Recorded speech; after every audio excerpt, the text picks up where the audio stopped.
Madame, monsieur, bonsoir. Bienvenue dans votre édition du journal du Couch Corner Club. Nous sommes le jeudi 25 septembre. Voici les titres. Au sommaire de cette édition de la Week 3, nous aurons des reportages quotidiens présentés par nos reporters sur le terrain, Robert Rémy Hu et Benjamin Nabert. Au sommaire de cette émission, donc, les tops et flops. Comme d'habitude, vous en avez l'habitude, avec notamment aujourd'hui des faucons aux ailes abîmées, mais vraiment abîmées. Il en manque même peut-être une. Nous aurons un patriote handicapé, avec sa polio des mains. Attention. Également, reportage cette semaine des têtes de fromage et des dogs qui sont experts de la défense. Un très beau match, vous le verrez. On a également un de nos reporters qui a fait l'hélicobite à ce sujet.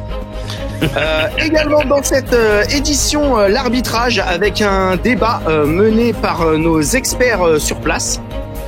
Également dans cette édition, nous aurons le match Rams-Eagles qui était exceptionnel. Et du coup, une take d'un de nos reporters, Jaf, tu te reconnaîtras. Dans cette émission, nous aurons également les questions des viewers. Vous commencez à en avoir l'habitude. Ce seront animés par notre reporter Benji. Également au sommaire aujourd'hui, les équipes à 0-3 et il y en a un paquet. Il y a les Dolphins, pardon. Il y a également les Titans qui se cherchent un quarterback. Il paraît qu'ils en ont un. Il y aura les Texans que l'on n'attendait pas là. Il y aura également les Bengals. Ah non, pardon, il y aura pas les Bengals. On me dit que c'est juste une équipe de merde. Il y aura les deux équipes de New York à 0-3. Et oui, comme quoi, une belle ville mais des équipes de merde. Il y aura également la Fantasy d'Alex à 0-3 comme d'habitude. Et il y aura les Saints. Au sommaire de cette émission, vous aurez le droit à mes excuses. Oui, parfaitement, j'ai mis la casquette. Dans les previews, j'avais dit que les Colts, ça puait la merde cette année. Comme quoi, c'est comme la fantasy, j'ai du flair. Également, à la fin de cette édition, et comme tous les jeudis maintenant, vous aurez le droit aux paris exclusifs du 4C, les cotes du Couch Corner Club. Et voilà. Du coup, j'espère que cette émission, vous y prendrez du plaisir comme nous. Tout de suite, générique.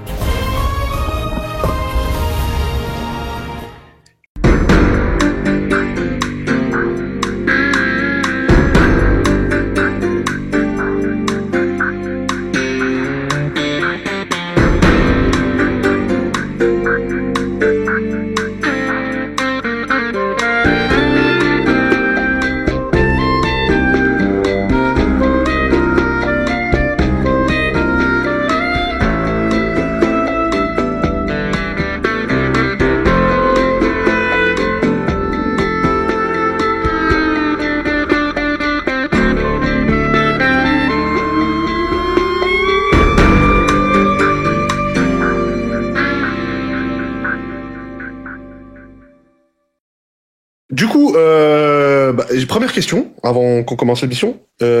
Alex, quand est-ce que tu as trouvé la position optimale pour ton dildo dans le cul? Parce que je te vois sauter depuis tout à l'heure.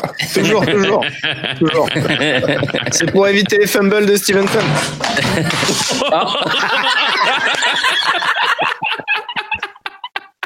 Ah, je reconnais qui s'est pris un doigt quelque part. C'est la poire fraude. Ah, excellent. Excusez-moi. Les techniciens du Couch Corner Club sont de retour. C'est moi, on a... Alors... franchement, j'ai jamais vu le karma taper aussi vite. Jean-Bas, tu vas laisser ça. Tu vas laisser ça dans l'émission pour que tout le monde soit témoin de la tentative d'assassinat dont je viens d'être victime. Le karma, il l'a tapé tellement vite. Les pattes, ils ont de bras longs. Ils ont de bras longs, les pattes. Bon, ça serait bien que le mec à la technique, il nous remette les cadres corrects. Ouais. Parce que lui aussi, il est pas au top.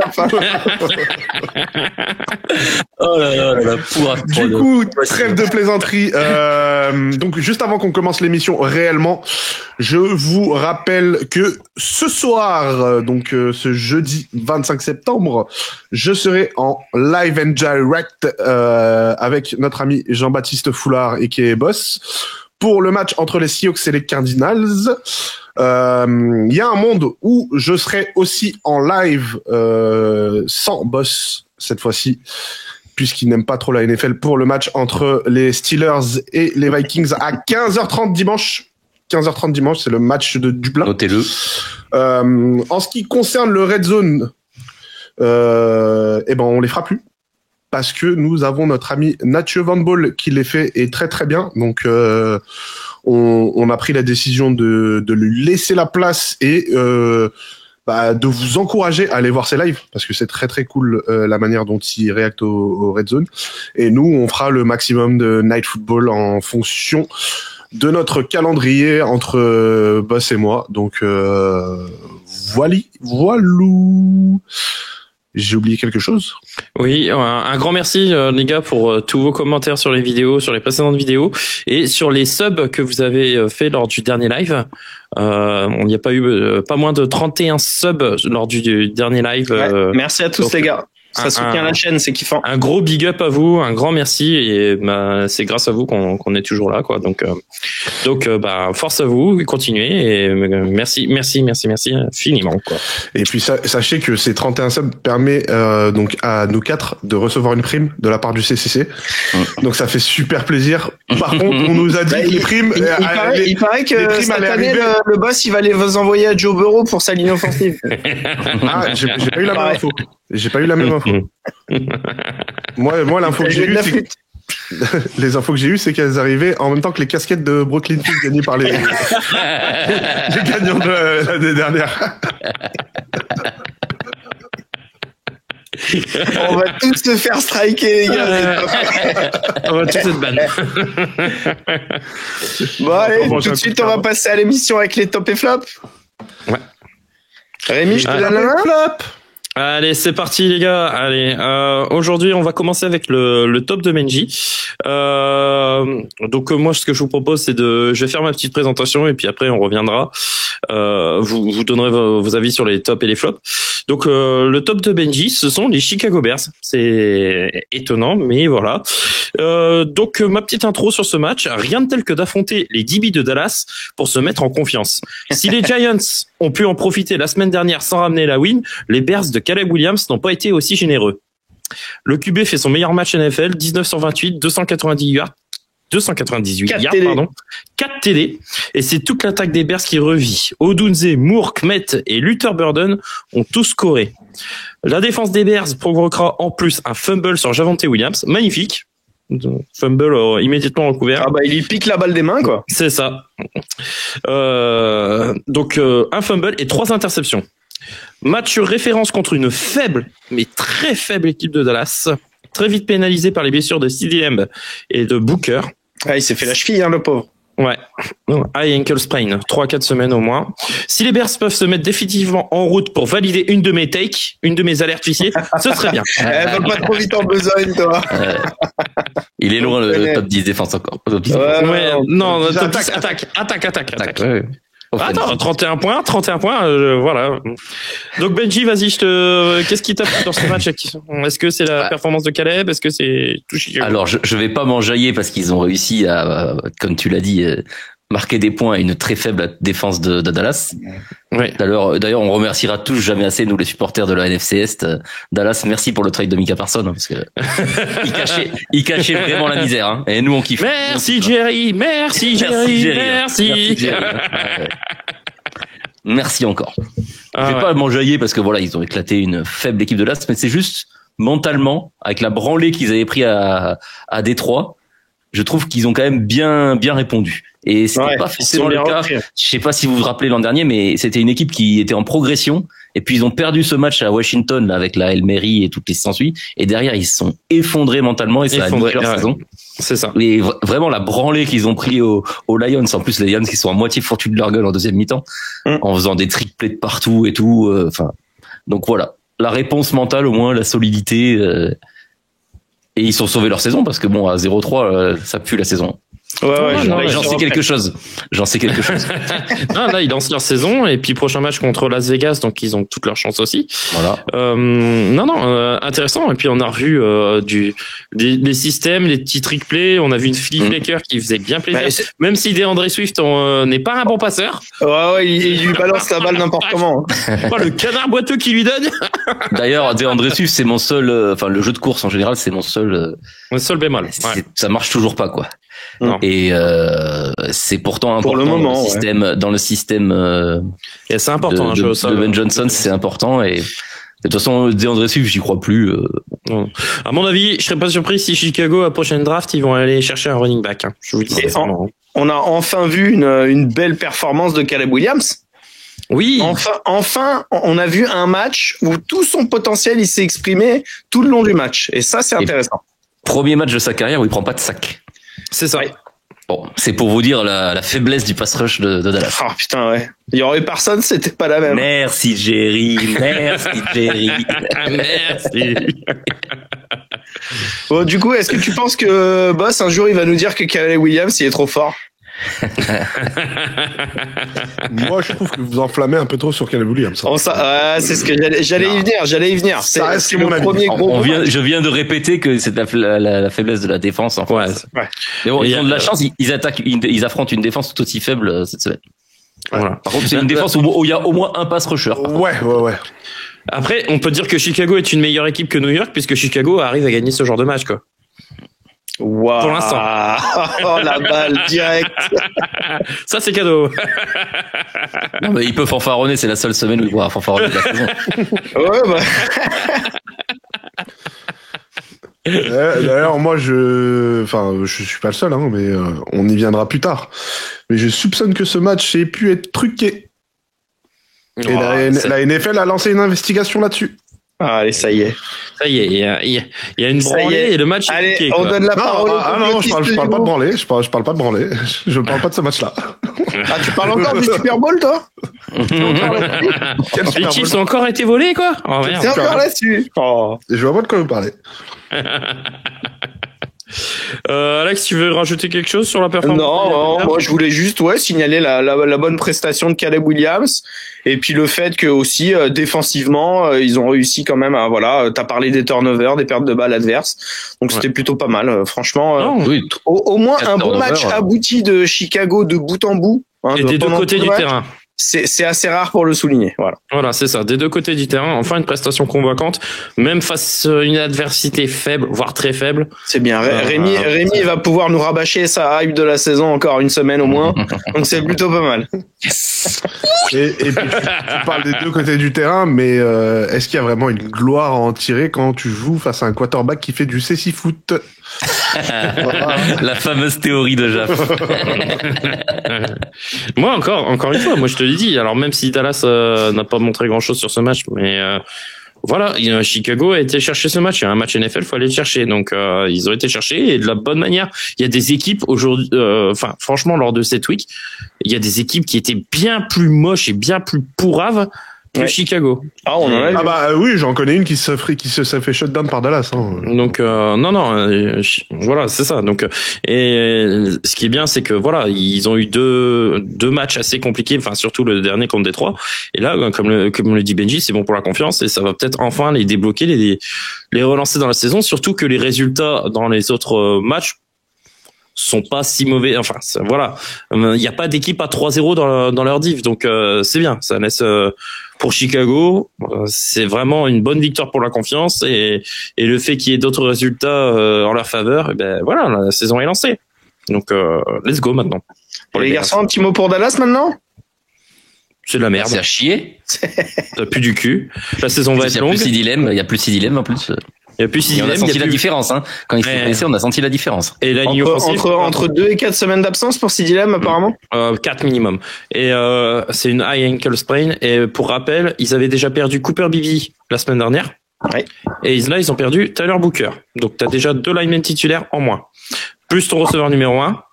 Je pense que tu peux mettre tout de suite la saison à la poubelle. Ça fait mal. Draft, hein. Peut-être pas la saison à la poubelle, mais les premières semaines, les prochaines semaines vont être compliquées. Moi, quand je vois l'état de la défense, pareil, Trevon Diggs. Alors, je sais pas s'il est revenu sur le terrain, mais il a eu un pépin physique. Même temps, beau contrat. Il était parti chercher Papillon, lui aussi, non? Ouais, mais alors là, moi, c'est pour ça. Il a rejoint le club. Voilà, Daron Bland. En plus, Scoot Trevon Diggs. Voilà, moi j'avais dit Daron Bland, attention, c'est un intercepteur et il est injury prone. Ça a pas loupé, il est déjà blessé, Daron Bland. Et là, Trevon Diggs, pareil, gros contrat et voilà. Donc non, très très bon choix. Merci. Qu'est-ce qu'on dit à Jerry? Ah oui. Merci Jerry. Merci.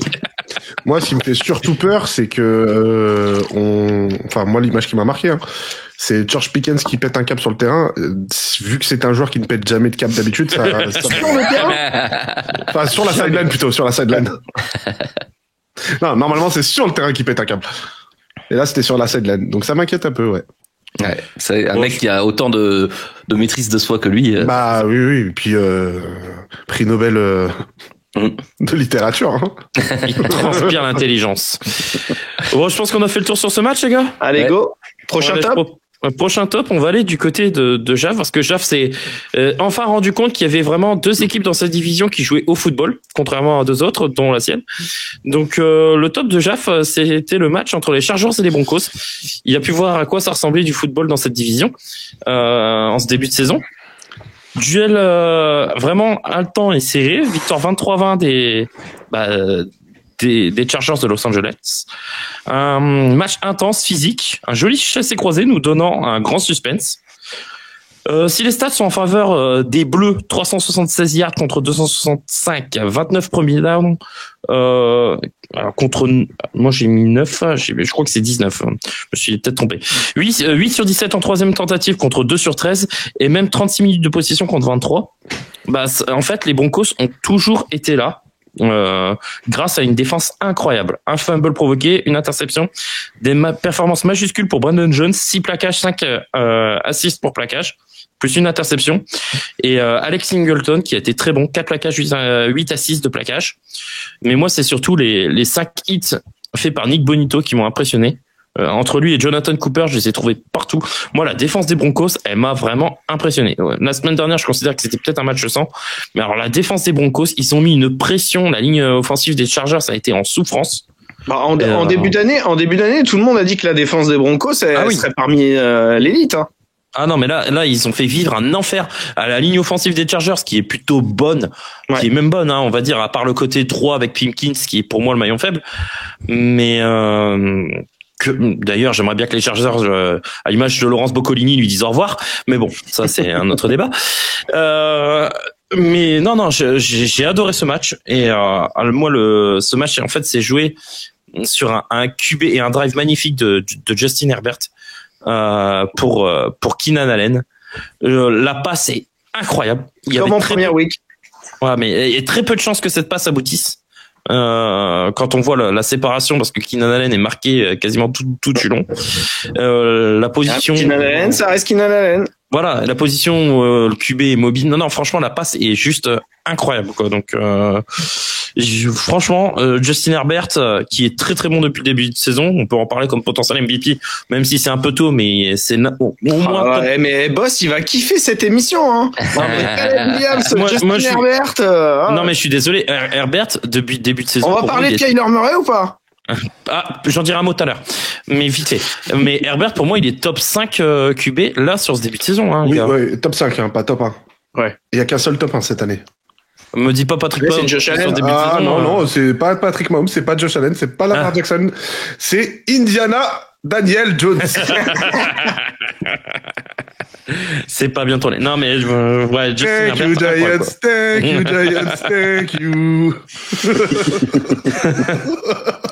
Non, donc voilà, bravo. Jeff, t'es en train de dire que Daniel Jones et Saquon Barkley, ils étaient dans la même équipe avant? Ah ouais, putain. Et ils auraient pu terroriser toute la NFL? C'est ça que t'es en train de dire?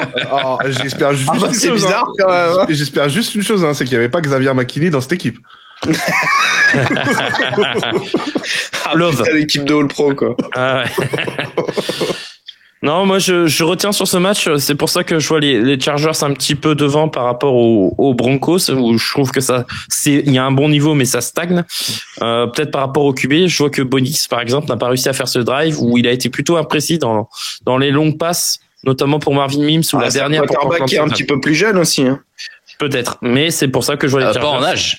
Pas en âge, mais dans la ligue, il est beaucoup plus jeune. Ils sont affrontés en college football. Ouais. Non, ce que je retiens, c'est que les Chargers sont aujourd'hui à 3-0 et 3 victoires contre des adversaires de div. Donc 4, on pourrait dire quoi. Donc bravo aux Chargers. Je sais pas ce que vous avez pensé de ce match, moi il m'a régalé. Moi ce que j'ai vu c'est des Chargers taille patron. Ouais. Et un Justin Herbert qui doit enfin pouvoir respirer puisqu'il a un coach qui sait l'utiliser. Et des vrais receveurs, un vrai corps de receveur cette année. Et surtout moi ce qui me choque c'est même pas un coach qui sait l'utiliser, c'est plus un coach qui s'adapte à lui plutôt qu'un coach qui veut lui adapter sa philosophie de jeu. Donc ça c'est super. Ça c'est peut-être le point le plus important. T'as parlé de la défense des Broncos. Malgré tout, pour moi, le joueur qui m'impressionne le plus depuis ce début de saison, défensivement parlant, c'est Derwin James. Du côté des Chargers, qui est au four et au moulin de partout, qui fait des matchs de très depuis le début. Ouais. Il fait un très bon début de saison, Derwin James. Donc voilà. Les autres, je sais pas ce que vous en pensez. Nous, on avait annoncé les Chargers vraiment juste derrière les Chiefs dans cette division. On voit que sur le début de saison, les Chiefs ne répondent pas présents, mais les Chargers, eux, ils font honneur à leur statut. Et, donc c'est plutôt cool. Et puis non, le fait que je pense que la multitude de cibles de très haute qualité qu'ont les Chargers, ça aide. Justin Herbert, c'est forcé quoi. Après le jeu au sol, il est bon aussi. Ils ont une bonne ligne. Comparé à ce que Rémi dit, moi Pipkins, franchement, ça me va. La ligne, elle est très forte. Et en défense, on voit depuis déjà maintenant 2 ans que cette défense, elle peut être dominante. Donc entre guillemets, ils ont tous les ingrédients et on espère qu'on va pas les jinxer, mais ils ont tous les ingrédients pour faire une très très bonne. Ça me dérange pas. Moi, quand je pense juste au ranking équipe où j'ai eu me battre pour les mettre absolument devant les Broncos. Ouais. Et j'ai dû me battre, mais me battre. J'étais seul. Non, t'étais pas seul. Oh le salaud. J'ai pas senti beaucoup d'aide. Je peux être coupable, je les ai mis à 5 victoires sur la saison. Oui, c'est vrai. C'était un de mes adversaires. Ah oui. Plus que 2 et j'aurais raison. Faudra juste que la saison s'arrête en 8-5 ou 6, quoi, parce que à mon avis, la semaine prochaine, ils en prennent une 4e. C'est pour ça que tout à l'heure, moi, j'ai fait mes excuses sur les Colts. Moi, je les voyais entre 3 et 5 victoires. Putain, ils en ont déjà 3 en 3 weeks. Oh, le flair. Ce qui s'appelle du pif. En même temps, avec Daniel Jones, putain, qu'il aurait cru, quoi. Franchement, on est encore sur les Chargers, donc là, on va voir à quel point j'ai du flair, parce que le prochain match, c'est contre les Giants, hein. Oui, que t'avais vu très haut et vainqueur de div. Les Giants vainqueurs de div. Oui, si, je me rappelle de ça. Je me rappelle. La saison n'est pas finie. Oui, c'est vrai, la saison n'est pas finie. Enfin, c'est très bien parti. Le niveau de jeu est encourageant. Non, Jackson Dart, il va arriver. Nouveau quarterback titulaire aux Giants. Ouais. On en parlera un petit peu plus tard. Ouais, je pense, ouais. Du coup, flop suivant, les garçons. Attends, Benji, il veut peut-être rajouter quelque chose. Non, moi j'ai dit ce que j'avais à dire, que j'avais descendu les Chargers à la sueur de mon front et que voilà. Bon. J'avais raison. Allez. Je peux dire aussi j'avais raison sur Keenan Allen ou pas? Bande de salopio là. Quand je vous avais dit que ce serait le receveur numéro 1 de cette équipe, personne m'avait cru. Non, pour moi, je suis toujours pas convaincu que c'est le receveur numéro 1. Pour l'instant, ça se partage pas mal. Hein. Moi, ça se partage les positions. Ça se partage pas mal, mais quand même. Vu le niveau qu'il a et l'expérience qu'il a avec cette équipe. Moi, honnêtement, les stats. Alors oui, il a peut-être été cherché. Après, quand dans une fin. Non, mais moi, ce qui est révélateur, c'est que quand il y a une 3e tentative et qu'il y a un first down à aller chercher, celui qui est visé, c'est lui. Oui, alors il y en a pour McConkey aussi. Hein. Mais il y en a plus pour lui. Et et pour les grandes équipes, dans ces moments-là, c'est souvent le receveur numéro 1 que tu vas chercher. Ouais, mais Alex, attends, moi je veux bien, j'entends cet argument, mais alors après, pour moi, les stats, quand tu regardes les stats, en général, c'est à peu près le même nombre de réceptions, à peu près à une ou deux près. Mais moi, ça me semble normal, au vu du palmarès et du pédigré de Keenan Allen, que dans un match serré comme ça, tu vas peut-être chercher lui qui a plus d'expérience et qui est reconnu pour ses mains sûres, plutôt qu'un mec de deuxième année, même s'il est très bon, je pense à Makonké, ou un Quentin Johnson qui, en gros progrès, hein, mais qui sait qu'on sait que les 2 premières années ont été compliquées. Donc moi je veux bien, mais pour moi ça me semble normal quoi. Vas-y, lève le doigt parce que juste un petit point statistique, c'est pas que je veux vous baiser, mais statistiquement le meilleur receveur actuel des Chargers après 3 matchs, c'est Quentin Johnson. C'est Johnson. Ouais. 239 yards, 3 touchdowns. Ouais, mais c'est ça. Après, voilà, moi, comme je t'ai dit, sur la dernière possession, si le match se joue à pas grand chose, oui, ma première option, ça serait Keenan Allen parmi les 3 receveurs. Normal. Je vous propose de partir sur mon top, les gars. Allez, go. Alors, moi, je vais vous parler du Eagles-Rams. Je me suis régalé. On a eu vraiment quelques belles affiches, hein. Le Eagles-Rams en fait partie. Quel match de fou. C'était incroyable. Victoire des Eagles 33-26. Quel match et quel scénario. Excuse-moi Rémi, mais est-ce que dans l'émission on a le droit de ressortir les petits textos Messenger qu'on a reçus pendant le match d'un certain membre de l'équipe ou pas? Ouais, oui. On peut l'afficher. Ouais, Vas-y. Non, je déconne. C'est juste une blague pour Jeff. Oui, non, mais... Les Eagles n'iront pas en playoff de toute façon, selon Enguerrand. Si les Eagles vous ont convaincu, très bien. Hein. Ah oui, vous êtes convaincu par les Eagles. Ah bah moi la deuxième mi-temps des Eagles m'a convaincu perso, mais alors convaincu non, parce qu'une équipe qui joue qu'une mi-temps sur 2, c'est moyen. Non, là c'est plutôt une mi-temps sur 2. Mais ça montre du caractère. Du coup, il y avait 26-7 en milieu de 3e quart-temps. Les Eagles ont orchestré une remontada et gagné ce match. Chaque équipe aura sa mi-temps. Les Rams d'abord productifs avec un Stafford à 19 sur 33, 196 yards, 2 TD, un pour Adams, un pour Kyren Williams et une interception. Ils sont restés dans les vestiaires aussi. Ouais. Une défense dominante en première mi-temps, surtout avec Jared Verse et Byron Young, 4 plaquages, 2 assists de plaquage. Et un Jalen Hurts saqué 4 fois. En face, Philadelphie n'arrive à rien. Saquon est bien muselé, 18 portées pour seulement 48 petits yards. Et le jeu aérien de Hurts est toujours grippé. En première mi-temps, Jalen Hurts, c'est 26 yards dans les airs, les gars. Mais voilà, un match de foot, c'est 4 fois 15 minutes. Et la vérité du mi-temps n'est pas forcément celle de la deuxième. Les Eagles ont réactivé alors le mode rouleau compresseur. Pour rappel, ils sont à 18 victoires sur les 20 derniers matchs pour les Eagles. Et Jalen Hurts s'est rappelé au bon souvenir de son bras et de ses receveurs. 200 yards dans les airs en deuxième mi-temps et des TT et des touchdowns pour Devontae Smith et AJ Brown après celui de Goddard en première mi-temps. Les Eagles passent devant. Stafford fera ensuite avancer les chaînes pour un field goal de Carty. Oui, mais voilà, c'était le match de Jordan Davis. Les gars, petite question. Jordan Davis, combien de kilos sur la balance? 148. Non. 138. Non. 150. 154. Et est-ce que vous connaissez la pointe de vitesse qu'il a eue lors de cette course? 28 km/h. J'aurais dit 25. Pas loin. Il était à 29. Il a été flashé au max à 29,9. Donc vous avez un bonhomme, gros bonhomme, de 154 kills qui fait une pointe à quasiment 30 km/h. Après, je connais des joueurs NFL ou ex-NFL qui ont été flashés à beaucoup plus vite que ça. Hein. Non mais Jordan Addison, Henry Ruggs, Rashee Rice.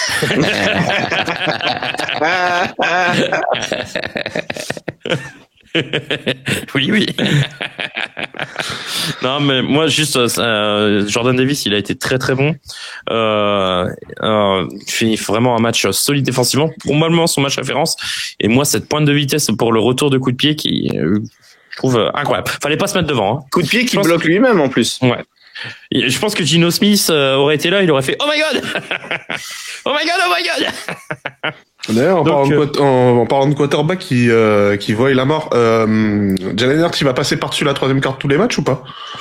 Parce que c'est quand même le deuxième match de la finale. Ça fait 2 matchs qu'il prend des German suplex. Donc moi tout le match des Eagles n'est pas bon, mais la deuxième mi-temps on montre que bon voilà, c'est une équipe qu'il faudra quand même compter avec et que ils sont capables de relever la tête même après une première mi-temps bien moisie quoi. Donc ouais, moi j'attends de voir ce match-là en play-off. Parce que je pense que c'est 2 équipes qui vont aller en play-off et qui sont capables de se retrouver une fois arrivés en play-off, et je pense que s'ils prennent un mauvais départ comme là, pas moyen qu'ils reviennent. Hein. Oui, alors après, Saquon Barkley, je pense pas qu'il sera muselé tous les jours à 48 yards. Bah ça dépend parce que cette ligne défensive des Rams, elle est très forte. Par contre, je vais mettre un avertoche. Je suis pas convaincu par le coordinateur offensif des Eagles, que je trouve vraiment en manque d'idées, surtout pour le jeu. Il change tous les ans. Tu es abasourdi devant la deuxième mi-temps d'Eagles. Ils ont joué en no huddle toute la deuxième mi-temps. Donc moi, en tant que fan des Giants, j'espère qu'ils vont jouer en no huddle toute la saison parce que je pense qu'on va bien rigoler. Non, mais moi, je suis désolé. Après la seconde mi-temps, tu peux dire ce que tu veux, mais 200 yards dans les airs, tu fais 2 TD. Moi, je trouve ça très fort. Enfin, c'est une défense dont on a vanté les qualités. Et quand on voit la première mi-temps comment c'était mal barré. Ouais, mais c'est une attaque qui est inconstante quand même depuis le début de l'année. Non, mais je suis d'accord, mais c'est une attaque, oui, mais une réaction comme ça, ils ont eu le mérite de l'avoir. Il y a des équipes. Je peux voir le verre à moitié plein un petit peu dans l'autre sens en me disant que si ce jeu aérien il se grippe, franchement l'équipe elle va nulle part. Moi je suis pas d'accord. Et ce sera très compliqué parce qu'il faudra qu'ils s'en remettent à leur défense. Moi je pense que le jeu aérien justement il a pris le relais d'un jeu au sol qui sur les 2 premiers matchs a été très bon et qui là n'avançait pas. Et là, je me dis, au moins, ils ont montré que, ils avaient à la fois des solutions au sol et dans les airs. Moi, au contraire. Moi, ça m'a encouragé. J'étais pas particulièrement inquiet. Et ce match-là m'a plutôt encouragé, par rapport aux Eagles. Donc, je dis pas que tous les mots sont soignés. Loin de là. Je pense qu'il y a encore des soucis. Notamment, je suis toujours inquiet par l'état du backfield défensif des Eagles que je trouve pas serein en ce début de saison. Ils vont peut-être re-signer Gardner Johnson, hein. On sait jamais. C'est pas impossible. Parce que Blankenship s'est quand même fait griller 1 ou 2 fois. T'es pas inquiet par le fait que Tanner McKee lance mieux que Jalen Hurts? En tout cas, moi, Jalen Hurts, je trouve qu'il a très bien lancé sur cette. Et attention, je suis pas. Il a fermé les yeux, il a lancé le ballon vers Jalen. Je suis pas en train de dire que Tanner McKee est un excellent lanceur. Hein. Et honnêtement, moi, il y a des passes. AJ Brown, il a fait quelques big plays, hein, ouais. Ah ouais, non, mais après, ça marche comme ça. Il a le droit de mettre des prises de catch au corner avant d'avoir le ballon arrive. C'est plus facile, quand même. Ça, je crois qu'on va y avoir le droit dans la section arbitrage. De toute façon, c'était sur ce match beaucoup. Hein. Ouais. Tu peux y aller? C'est un de mes vas-y. Alors, moi, c'est quand même le plus gros flop, c'est quand même la NFL. Hein. Parce que la semaine dernière, après mon coup de gueule, bizarrement, je vais me présenter en tant que commissionnaire de la Ligue. Hein, vous êtes pas prêts? Donc la NFL nous annonce la semaine dernière. Ah ouais, mais le touche-push, c'est vrai qu'il faut qu'on va être intransigeant maintenant. On va être intransigeant maintenant. On va arbitrer ça comme une action normale. Premier touche-push, 4e et 1 sur ce match. Hein. Énorme faux départ, rien de sifflé. Ouais, ça oui, j'avoue. Donc, comment 3 joueurs de ligne qui se jettent. Comment passer pour des plus gros couillons que ça, quoi. Tu nous dis, on va faire gaffe et tout. Le premier, râpé, en 4e tentative en plus. Après, si j'ai bien compris le fonctionnement de la NFL, il va falloir attendre 1 an avant que ça soit vraiment bien sifflé. Parce que moi, je remarque que après que tout le monde se soit plaint que les arbitres aidaient les Chiefs tout au long de la saison dernière, cette année, ils font tout pour nous niquer, les arbitres. Hein. Non, là. Oh là là, ce qu'il faut pas entendre. Vous êtes des rageux. Non, mais c'est juste comment passer pour des cons. Tu annonces un truc, ouais. Et le seul touche-push où il y a eu un faux départ, c'est contre les pauvres Saints. Hein. Ils avaient pris 40 dans la gueule, ils étaient à 20 points derrière, et on leur siffle un faux départ sur touche. Non, mais là-dessus, je suis d'accord avec toi. Là-dessus, je suis d'accord, il y a beaucoup de faux départs. Bon, ce qui va peut-être arranger la chose, c'est que Lane Johnson s'est pété, et donc, du coup, c'est généralement lui qui est l'auteur, Non, lui, il fait des faux départs sur tous les snaps normaux, pas sur la touche. Donc, non, là-dessus, je suis d'accord avec toi. Il y a beaucoup de tackle droit dans cette ligue qui font des faux départs. Hein. Ouais. Bah oui. Surtout spécialisé en rouge. C'est le seul qui est sifflé. Jawad. Il y a Jawad. Non, et puis après, bon. D'ailleurs, si Davante Adams, il doit avoir, je sais pas, il doit avoir des bras doux ou il y a des gens, ils ont envie de lui faire des câlins parce que putain, les corners des Eagles, ils lui ont fait des câlins tous les matchs. Ils sont hein. accrochés, ouais, comme un. Ils sont accrochés à lui dans la red zone partout. Hein. C'était, par contre, pour les drapeaux. Après, j'ai envie mais les arbitres, ils étaient pour l'amour apparemment, comme c'est la ville de l'amour fraternel. De l'amour fraternel. Après, j'ai envie allez, on fait des câlins et on siffle pas les passes internes. Après, j'ai envie de te dire, c'est le seul moyen pour les DB des Eagles d'arrêter un receveur, donc. Dans ce début de saison, oui. J'avoue que c'est un peu compliqué pour si Quinion Mitchell veut être Defensive Player of the Year, c'est mal parti. Hein. Ah bah faut qu'il se réveille, ouais. Ouais, c'est clair. Donc voilà, c'était juste bravo la NFL. Hein. En plus, ils auraient rien dit. On aurait fait c'est un touche-pouche, il y a un faux départ qui est pas sifflé, c'est normal quoi. Mais comme ils ont ouvert leur gueule, tu vois, c'est vraiment... Et ben maintenant on va faire attention et puis on va le voir. Regardez comment on est mauvais quoi, c'est vraiment regardez. Et toi Alex, tu veux rajouter quelque chose sur ce match? Non, pas vraiment, non. Moi c'est pas un match qui m'a particulièrement enthousiasmé. J'attends de voir ces deux équipes en play-off comme je disais tout à l'heure. Bah t'en verras une et pas l'autre. Je continue à le dire. Ah oui aussi, et les Broncos, ils doivent faire un peu la gueule quand ils ont vu le contrat parce que eux ils ont été sifflés pour la même chose. Ouais.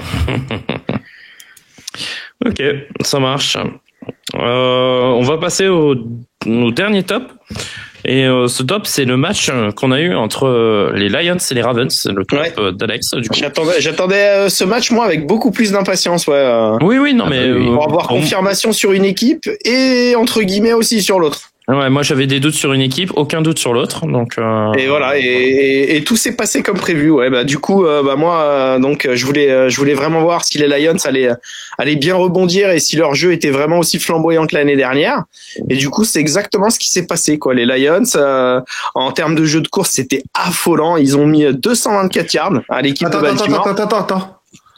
Tu veux dire que les Lions l'année dernière, c'était pas que Ben Johnson qui faisait tout en attaque? Eh ben non. Il y a des mecs qui nous ont expliqué toute l'intersaison que le cerveau des Lions c'était Ben Johnson.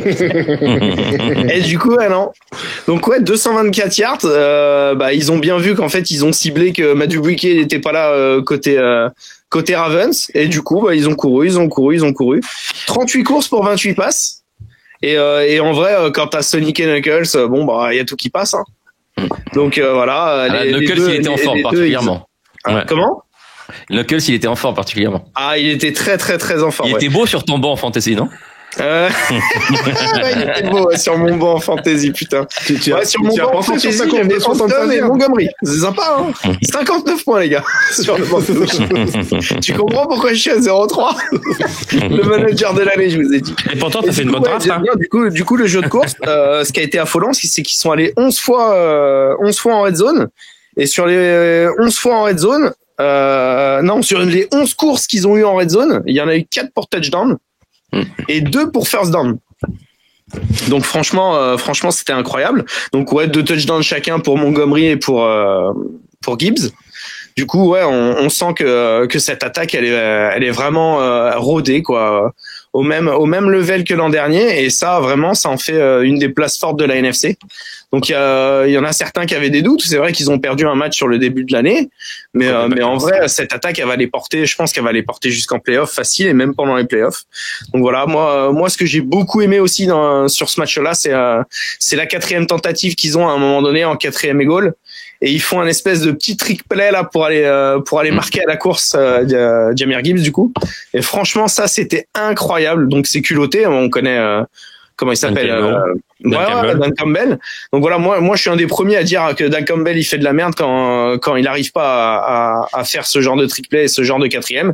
Mais quand ça réussit, faut aussi accepter le fait que c'est beau et c'est vachement bien quoi. Donc voilà, j'avais noté quoi aussi, à l'inverse, moi je voulais avoir la confirmation que la défense de Baltimore dont tout le monde a parlé à l'intersaison, finalement c'est de la merde. Donc là il manquait Madubuike, il manquait encore il y avait un corner qui revenait, qui a pas fait tous les entraînements cette semaine et autres, mais c'est quand même une défense qui prend 30 points par match. En début de saison, oui, c'est dur. Mais donc là, ils sont fait perforer dans l'axe. C'est catastrophique. Et ils sont négatifs. Leur bilan, il a 1-2. Donc franchement, dans cette division, il va falloir quand même cravacher. Rien ne leur est donné. Ils vont l'avoir cette division. Ils vont l'avoir. En tout cas, moi sur le début de saison que j'ai vu, ça va être très compliqué. Oui, parce que si tu prends 30 points par match, va pas falloir que Lamar Jackson il te fasse des merdes comme il a fait à la fin du match. Alors attends Alex, moi je veux bien, mais alors ils sont à une victoire, 2 défaites, mais vu le niveau de jeu affiché par les Ravens et le niveau de jeu affiché par les deux équipes de tête actuellement, je dis pas qu'ils iront pas en playoff. Je dis juste que leur saison va être laborieuse. Moi, je te dis simplement qu'ils vont gagner 10 pour les doigts dans le nez.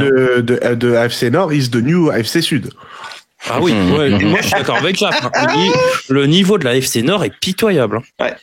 Le niveau de la FC Nord, il est. C'est vrai qu'au cours de l'intersaison, on pensait pas que ça serait comme ça. Ouais. Ah ouais, là. Mais par contre, la FC Sud, c'est la new AFC Nord. Ouais, non. Oui, limite, ouais. Avec Indiana Daniel Jones. Mais moi, ce que j'ai noté sur ce match-là, et tu parlais de la défense des Ravens, c'est le match catastrophique de Marlon Humphrey. Ah, Marlon Humphrey, ouais. Ah ouais. S'il se fait pas cramer. Il est abonné absent. Il a pris l'eau complet, le gars. Ah ouais, la seule fois où on le voit, c'est quand il fait un retour sur Montgomery en pêchant sa course de 70 yards d'aller au bout. Mais sinon, on l'a pas vu. Il chassait les papillons. Si, on l'a vu à chaque fois. Olympique, hein. On l'a vu en grand plan à chaque fois qu'il y avait un flag. Non mais les gars, à un moment, la chasse aux papillons, on devrait en faire une discipline olympique, peut-être à Los Angeles, parce que là, les États-Unis, ils auraient une escouade.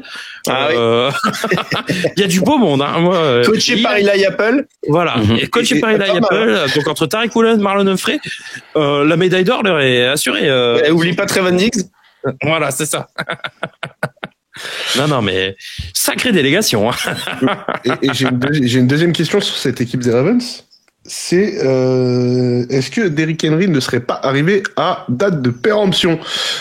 Il a encore fumble. Ouais, mais je parle pas tant des fumbles que ça. C'est que en week 2, si je dis pas de conneries, il fait 24 yards en 12 ou 14 portées. Sur ce match-là, c'est 12 pour 50. 12 portées, 50 yards, dont 28, donc 22 yards en 11 portées. Ouais, mais moi, ça, j'ai une tech là-dessus, c'est que je comprends pas comment il peut avoir que 12 portées. Ouais. Et moi, en plus, Derrick Henry, son style de jeu, il fait plein de portées. Ouais. Il épuise pour la fatiguer les défenses. Et après, en quatrième quart-temps, ça lâche complet. C'est ça. Sauf mais parce là, que entre le deuxième et le troisième quart-temps, il a pas eu un ballon, quoi, quasiment. Oui, mais ça lance beaucoup. Ça fait que lancer, en fait, depuis. Mais oui, mais c'est le plan de jeu que je comprends pas, moi. C'est le plan de jeu que je comprends pas. Alors moi pas forcément. Alors moi c'est pas forcément le plan de jeu, mais après j'ai une autre explication si, le plan aussi. De jeu. Deuxième, c'est le plan de jeu. Alors que le match était serré. Enfin, ils étaient pas loin derrière. Après, juste. Mais en fait, ils sont restés au coude à coude pendant tout le match jusqu'au troisième quart-temps. Ouais, mais le jeu aérien a marché et le jeu aérien de Lamar Jackson était très bon, hein. Moi, oui. Bah oui, mais non, mais Lamar Jackson derrière, il a pris 7 sacs. Alors que s'ils font courir plus Henry, les pass rushers, ils ont moins les peines d'aller chercher. Je suis d'accord avec les 7 sacs, mais Lamar Jackson, moi, je serais curieux de voir le temps de possession balle en main de Lamar Jackson. Beaucoup trop. Sur ce match. Voilà, on est d'accord. Les 7 sacs, il y en a 5 qui sont pour sa pomme, hein. Plus que. Oui, mais s'ils avaient vraiment utilisé le jeu de course, parce qu'au bout d'un moment, les pass rushers, ils s'en battaient les couilles du jeu de course, hein. Ils allaient juste chercher la main. Hein. Moi, je alors que s'ils ont la menace d'Eric Henry, ils sont un peu plus, ils y vont un peu plus mollo. Hein. Je suis entièrement d'accord. Je peux comprendre, mais je peux pas mettre. Moi, quand je vois la réussite du jeu de passe, Lamar Jackson, attends, j'ai les stats. C'est 21 sur 27. Mais la réussite du jeu de passe, elle perdure parce que ton jeu de course, il est polyvalent. Mais ils arrêtent la course. Moi, tu me dis, s'ils arrêtent la course, le jeu de passe, ce qu'on n'arrête pas de dire, c'est qu'ils auraient pas dû arrêter la course. En fait. Oui. Le match était serré. Mais à courir. Si t'arrives à trouver tes cibles, et comme il y a eu un chassé-croisé, qu'ils avaient aussi du retard, justement. Il n'y avait pas de retard. Justement, la défense des Lions, du retard, hein. Tu continues à quatrième quart-temps, mais le deuxième et le troisième, la moitié du match. La moitié du match, il y a 19 courses pour 28 places. Ouais, mais bon, si t'arrives à avancer les chaînes avec le jeu de passe. Mais même, en fait, t'as un running back, tu le payes pour ça. Tu le payes pour épuiser les défenses. Non, mais je peux comprendre. Mais moi, je me dis que si t'arrives à avancer les chaînes avec ton jeu de passe, continue, quoi. Moi, ça m'a pas choqué. Mais ils ont pas gagné le match. Non, mais certes, ils ont pas gagné le match. Non seulement ils l'ont pas gagné, mais Derrick Henry, en plus, c'est son 3e fumble de l'année. Mais moi, j'ai respecté aussi, comme il a pas beaucoup de portée aussi. Ouais. Comme il a pas beaucoup de portée aussi, c'est peut-être pour ça aussi qu'il y a plus de fumble. C'est parce qu'il est pas chaud, en fait. Il a passé 2 quarts-temps sur le banc à regarder, quoi. Après, là, t'as pas d'argument, Non, mais le dernier fumble, il voit pas arriver Hutchinson qui fait pour moi un énorme play défensif. Mais il fait un super play, il va taper le ballon, on est d'accord avec ça. Moi, c'est plus le play défensif de Hutchinson que j'ai envie de mettre en avant plutôt que le fumble de Derrick Henry. T'es coureur, t'es running back. Ta priorité quand même, c'est la sécurité du ballon. Non, mais la sécurité du ballon, ok, mais je trouve qu'il y a des fumbles quand même beaucoup plus dégueulasses et qui sont vraiment à l'origine là du porteur. Allô là. Allô, moi, oui. honnêtement, c'est plus. Oui, Ramondré. Oui, on va parler de toi. T'inquiète Voilà. pas. Ouais, on va parler de toi. On arrive. Tu vois, Enculé. tu me parles du fumble à la limite qui est fait contre les Browns, je fais ouais, là il est fautif. Mais là le fumble, moi je trouve que je vais plus mettre l'argument sur l'énorme play défensif de Aidan Hutchinson que sur le soin du ballon porté par Derrick Henry. En attendant, Après, ça fait 3 fumbles en 3 matchs. Non mais en attendant, Donc, ils deux sont qui coûtent dégueulasses. le match à chaque fois. Non, mais... Non, là, il compte pas vraiment le match, mais. non, moi je suis pas. Le momentum, il tourne à partir de ce moment-là. Ouais. Tu peux parce qu'ils arrivaient pas à stopper la course, quoi qu'il arrive. Voilà. À chaque fois, c'était course nord-sud, ils n'arrivaient jamais à fermer la porte. Moi, à un moment. À ce moment du match. À ce moment-là, ça ils sont fait encore tourner à le égalité, match. hein. Ils sont encore à égalité. Ouais, mais. Ouais. Ils sont à 7 points derrière, ils passent à 6 là, ok. Ouais. Non, moi, c'est juste qu'ils n'arrivaient pas à stopper les tracés nord-sud de Montgomery, quoi. Donc, à un moment, merde, quoi. Il suffisait, Montgomery, il faisait 1 ou 2 cotes pour éliminer le premier rideau, et puis après, à chaque fois, il faisait une course de 20 yards, quoi. Du coup, les garçons, on a tout dit sur ce match-là. Oui. On passe au flop. Ouais. Attends, moi, j'ai juste un j'ai truc. des choses à dire, hein, putain. Vite fait. Du coup, avec cette victoire, j'ai mis que Détroit se relance totalement dans la NFC Nord. Quand les Ravens, quand même ils se montrent bons dans le contenu dans les matchs, ne tuent pas les autres contenders dans cette régulière. Défaite contre les Bills, défaite ici contre les Lions. Oui, voilà. Beaucoup. Moi, j'ai quand même un truc à dire sur les Ravens. Ils ont le début de championnat, ils ont tous les gros. Et après, c'est chill. Là, ils vont aux Chiefs et après, c'est fini. Après, c'est terminé. Ouais, je suis d'accord. Après, c'est les vacances. Après, je suis pas pour moi, c'est une particulièrement équipe. On va peut-être les enterrer. Parce qu'ils Du coup, tu dis ils vont aux Chiefs, c'est un gros match. Bah oui. Ah non, pas moi. C'était juste pour troll Jaff, c'est tout. Non, mais Rémi, ça l'intéresse pas les équipes qui jouent le Super Bowl, quoi. Bah non, moi je suis désolé, sur le début de saison, je peux pas dire que c'est un gros match.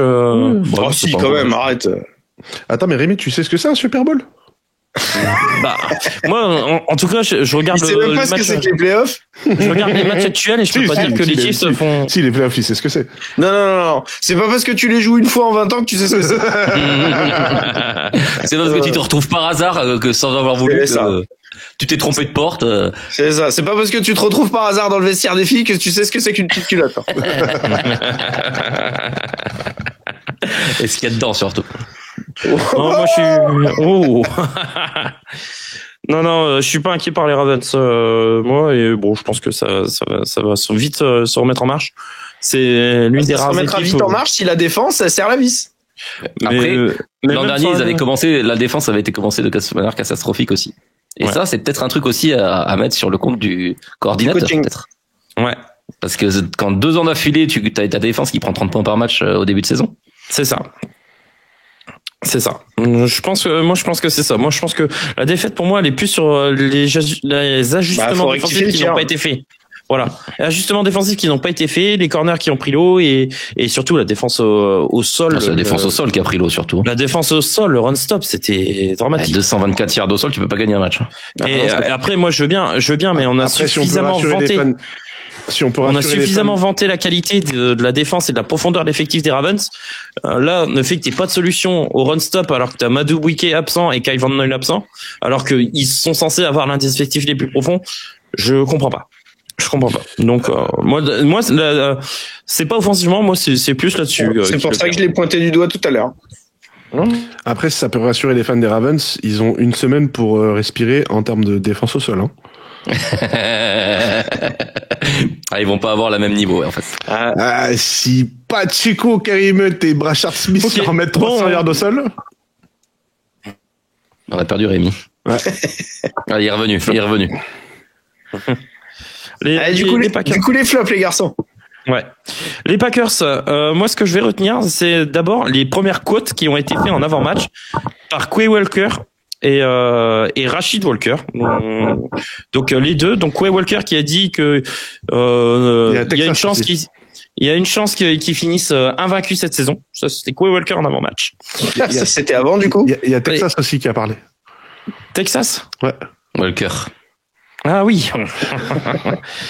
Et Rashid Walker qui a dit honnêtement, je ne vois vraiment pas qui est meilleur que nous. Bon. Ça, c'était la déclaration. Les Browns, apparemment. Et apparemment, les Browns ont été meilleurs, quoi.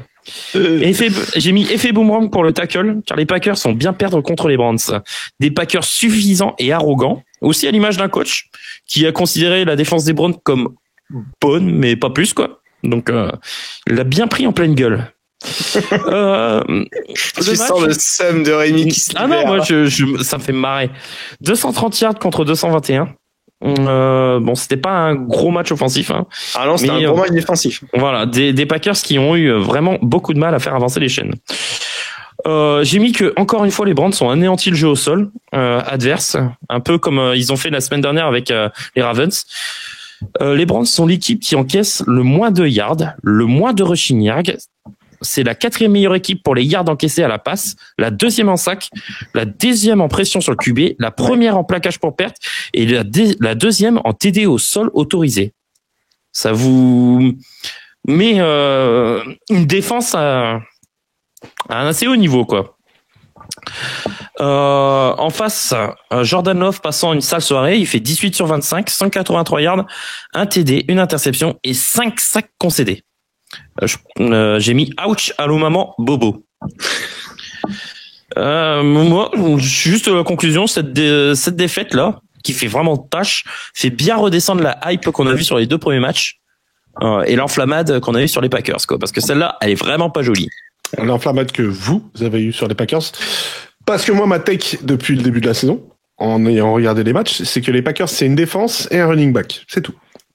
Et un tight end. Allez. Allez, pour le plaisir.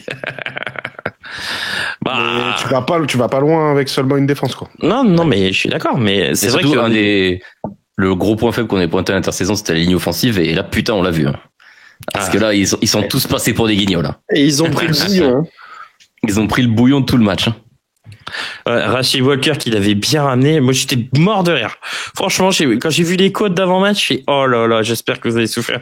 J'ai pris un plaisir là, les têtes de fromage là, putain. C'était un emmental le bordel. Juste une question, du coup, c'est qui le receveur numéro 1 à Green Bay?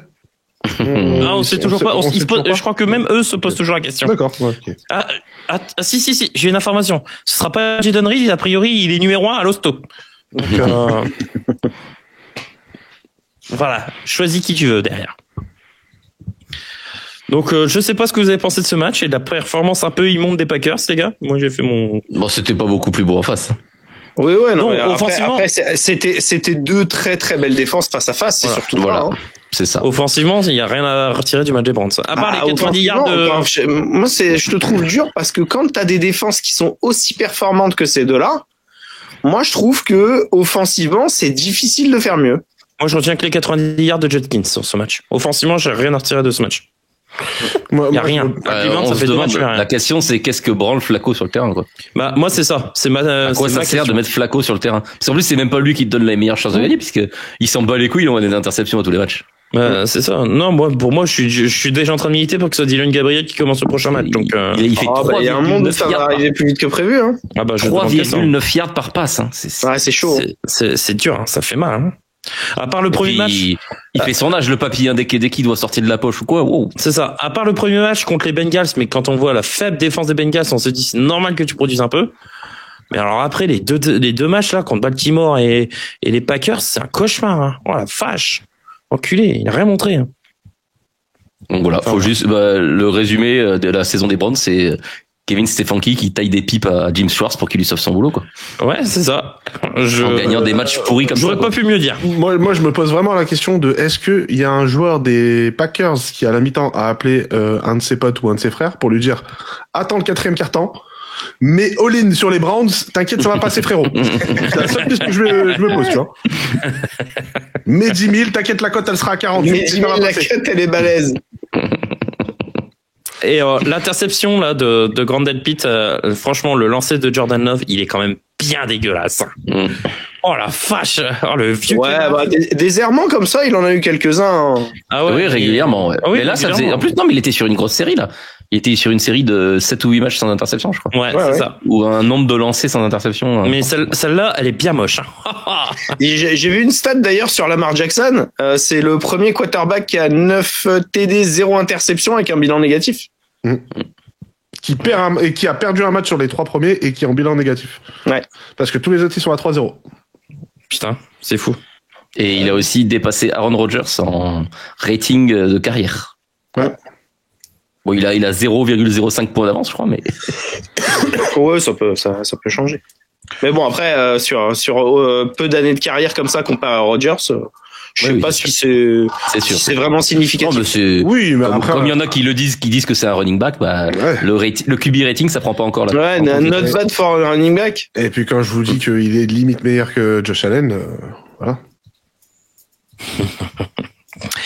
On a fait le tour, les gars. Je sais pas si vous voulez dire quelque chose d'autre. Non, mais voilà, moi j'avais choisi ce flop juste pour dire la défense des Browns, elle était numéro 1 en total défense avant le match. Et, après le match, ça n'a pas trop changé, quoi. Voilà, elle l'a montré. Et Myles Garrett, il a pris son contrat et il assume. Parce qu'il est juste inarrêtable depuis le début. Ah ouais, il est incroyable. Petite question. On va voir si vous avez vu qui est leader en sac en ce début de saison. Avec combien? Non.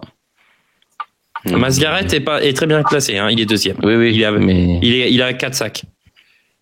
Parce qu'il y a des flambé. Alors il y a des demi-sacs, hein, qui sont comptabilisés. C'est pas Nick Bonito? Non. Bonito, il est premier dans le QB pression. Je sais pas. Langosha. T'es sûr que ça vient pas des Lions? Parce que les Lions, il y a quand même 7 sacs. Non. Individuel, hein, je parle. Oui, non, mais oui, mais. Au nombre de sacs collectifs, c'est les Browns qui sont premiers. C'est Rashan Gary avec 4 sacs et demi qui est en tête. Pas mal. Ok. Donc, comme quoi, Parsons, ça aide. Hein. Ah bah oui, ça libère des stats pour les autres. Ah bah voilà, c'est bon. 4 sacs et demi devant justement Hutchinson qui aussi en a 4. Garrett qui en a 4. Il y en a 3 ou 4. Brian Burns qui en a 4. Brian Burns. Oublie pas. Exactement. Oublie pas, toi. Ah non, il est dans le classement. Ouais. Waouh! Et Landry, il en a combien? 3 ou 4? Il a 3, Landry. Pas mal. Et chez Mark Stewart, il a. Oublie pas. Hein. Et chez Mark Stewart, on le cherche encore dans le classement. Du coup, prochain flop, les garçons. Attends. Allô? Non, chez Marc, ton sac sur Joe Burrow à l'entraînement ne compte pas. Non, je suis sûr que non. Allez, prochain flop. Alex, j'ai décidé de prendre ton flop du coup. On va aller vers le tien. Toi, tu voulais mettre l'accent sur les Texans qui sont un gros flop. 0-3. Ah, les Texans, non, le match en lui-même, Jacksonville contre Houston. Le match en lui-même. Donc, défaite 17-10. Ah, c'était une purge, les gars. Mais une purge. Un enfer, ce match. Je fais le résumé, puis je te laisse la parole après. Allez, si tu veux. Allez. J'ai mis que les Texans. Juste, vous avez vu le message dans Ouais, Balek, je suis fan des. Balek, je suis fan des. Je rigole si Josh Allen se blesse dans les prochaines semaines. Allez, du coup, les Texans sont dégueulasses. Franchement, il n'y a pas d'autre mot. Ils sont déjà à 0-3. On ne reconnaît plus cette équipe encore présente en Divisional l'an dernier. Ils ont une belle défense quand même, t'es dur. Attends, ouais, non, mais franchement, il y a que ça qui les sauve. 38 points inscrits en 3 matchs, les gars. Ça fait même pas 13 points par match. Bah ouais, mais bon, s'ils en ont pris que 41, les points. Ça fait 3 défaites. Ouais, mais le problème, c'est que t'en marques même pas 13, c'est impossible de gagner une rencontre. Ouais, c'est chaud. Comme prévu, la ligne offensive est horrible. Franchement, c'est un film d'horreur. CJ Stroud est abandonné et le jeu au sol est inexistant. Seulement 87 yards à la course. Et même quand le QB adverse est à côté de ses pompes, parce que lui, il faudra en parler un jour, la drag queen, l'Igérie L'Oréal, qui est nulle à chier en ce début de saison. Parce que lui, à un moment, il méritera une sacrée take, hein, parce que Jacksonville, ils sont à 2-1, mais alors lui, il est horrible. Horrible, Trevor Lawrence. Il fait 20 sur 40 sur le match. J'ai quand même les stats. 20 sur 40, 222 yards, 0 TD, une interception. Donc, moi, j'ai les stats des 2 quarterbacks, du coup, parce que, CJ Stroud, il fait le même match, hein. Il fait 25 sur 38, hein. Ouais. Après, je trouve que t'es dur avec Trevor Lawrence. Parce que. Ah non. Non, si, vraiment. Encore s'il avait un duo de receveurs comme Travis Hunter et Brian Thomas Jr., je dirais pas, tu vois. Mais, je crois que ils sont là, les receveurs. Ouh! Je suis là. Est-ce que tu peux viser droit, s'il te plaît? Mets des lunettes, alors, fais quelque chose. C'est bien de dire ça, mais c'est le corps de receveur qui a le plus de drop en début de saison. Ouais. C'est vrai que le début de saison, ils font énormément de drop. Ouais. C'est vrai. Il faut bien quelqu'un dont un dans la end zone la semaine dernière, hein, qui aurait pu donner la victoire. Mais ouais, n'empêche que je trouve Trevor Lawrence vraiment dégueulasse. Après, oui, c'est pas. Est-ce que tu as un chapitre sur les pénalités également?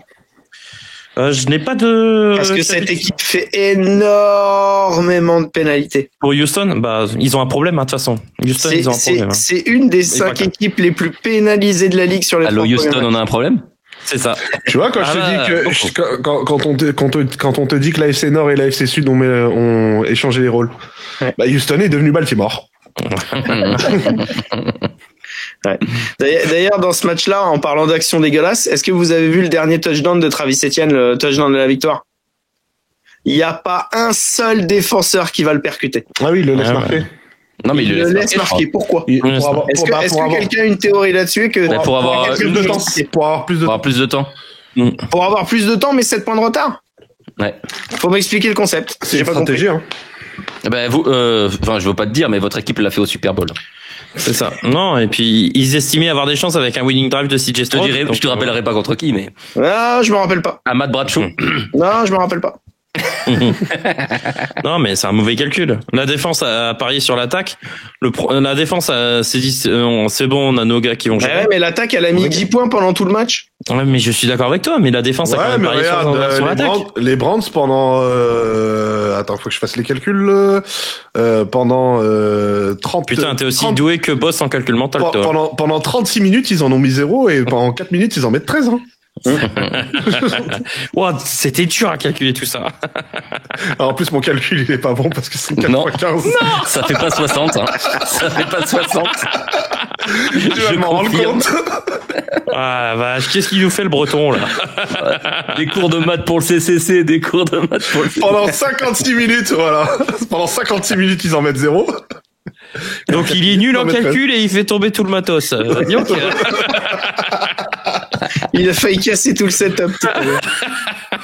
Ça, ce sera dans le bêtisier de fin de saison. Obligé. Dans le bêtisier. Tout ça pour dire qu'au cumulé, ils ont fait moins de 300 yards les deux équipes et c'était une réelle purge ce match. C'était moche. Hein. Franchement, le niveau des deux équipes est vraiment abyssal quoi. Ah là là. Ça fait Brian Thomas, c'est méconnaissable. Et moi, Trevor Lawrence, c'est nullissime. J'aurais pas cru dire ça, mais merci aux Colts de sauver un peu cette division, parce que les 3 autres équipes, mon Dieu, les 3 autres. Oh, quel cauchemar. Et du coup, moi, c'est ce que j'avais noté là. L'AFC Sud, est-ce qu'elle serait déjà pas promise à une autre équipe que les deux qu'on voyait tout en haut? Vu le niveau de jeu. Plus une victoire d'avance que sur les Jaguars. Hein. Ouais. Mais vu le niveau de jeu des équipes, comme Jérémy, c'est exactement à ça que je pense. Ouais. Après, les Colts affrontent les Rams. La semaine prochaine, le calendrier va devenir beaucoup plus difficile. Voilà. On est d'accord. Les Colts, quand même, faut quand même dire, ils ont joué les Dolphins, les Titans. Voilà. Et ils ont miraculeusement gagné contre les Broncos. Voilà. Faut quand même redescendre un petit peu, quand même. Un petit peu. Non, mais c'est ça. Ils ont eu les faveurs du calendrier. Ça va devenir plus compliqué. Déjà, contre les Rams, ça va être un vrai test. Après, en termes de niveau de jeu, pour l'instant, pour moi, il n'y a pas photo. C'est quand même dans la course au MVP, hein, donc. Pour moi, en termes de niveau de jeu, il n'y a pas photo. Mais les Jacks, ils n'ont pas un calendrier forcément plus facile, hein. Là, le prochain match des Jacks, c'est contre les Niners. Et puis ils ont beaucoup moins de certitude les Niners, en termes de jeu. Ouais, mais même les Niners, s'ils jouent le match à l'hôpital, ça devrait aller. Non, mais même les Niners, avec leurs 15 millions de blessés, m'ont montré plus de choses, surtout déjà défensivement, avec des no-name que ce que j'ai vu du côté des Jacks. Hein. Wow. Ouais, mais enfin, il y aura pas non, je suis désolé, tu peux pas cracher sur la défense des Jaguars. Non, non, elle est pas mal. Bon, elle est même plutôt très bonne. Hein. Oui, tu peux pas cracher sur la défense d'aucune des deux équipes là. Après, il faut quand même avouer que le quarterback actuel des Niners, c'est un super quarterback. Je comprends pas pourquoi il est toujours pas chez Alex. Enfin, il est plus chez Alex, quoi. Parce qu'il a floppé, hein, voilà.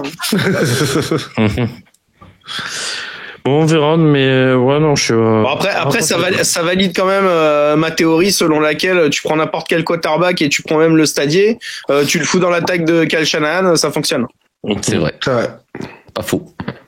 Que ce soit Garoppolo, il va au Super Bowl, Brock Purdy va au Super Bowl. Moi, je suis sûr que tu laisses Mac Jones, il va au Super Bowl avec eux. Ils vont peut-être appeler Russell Wilson maintenant qu'il est benché, étant donné que Mac Jones est blessé. Ah non, mais Kyle Shanahan, il a quand même emmené 2 quarterbacks moyens plus au Super Bowl. J'ai juste une question là, petite parenthèse. Tu penses quoi de la tech comme quoi les Niners iraient peut-être chercher Thibodeau pour remplacer Bosa? Tu prends ou pas? Envoyer les premiers tours. Hein. C'est ça. Les premiers tours carrément? Ouais, premier ou deuxième. Au moins un, ouais, je pense. Au moins un deuxième tour. Hein. Ouais, pour moi, je pense qu'il y a au moins un deuxième. Moi, je dirais un premier tour, ça peut partir. Ouais. Premier, je trouve il a encore 2 ans de contrat. Il a encore 2 ans de contrat. Ouais, mais je pense que c'est sa dernière année. Non, parce qu'on a déjà pris l'option de l'an prochain. D'accord, ok. Vous pouvez toujours et c'est un premier tour de draft, les gars, quand même. Et c'est un premier tour de draft. Qui a le rendement d'un premier tour de draft. Ouais, mais vous pouvez toujours le cut. Pourquoi le cut? On a cut personne, nous. Hein. Ils sont partis libres. Ah ouais, on les a pas cut. Allô, monsieur l'avocat. La jurisprudence, ça oui, voilà. Oui, ça peut. Bon, moi j'ai juste une petite conclusion à faire sur les Texans. Le pari a été pris de ne pas renforcer la ligne offensive l'été dernier, que ce soit sur la free agency ou la draft.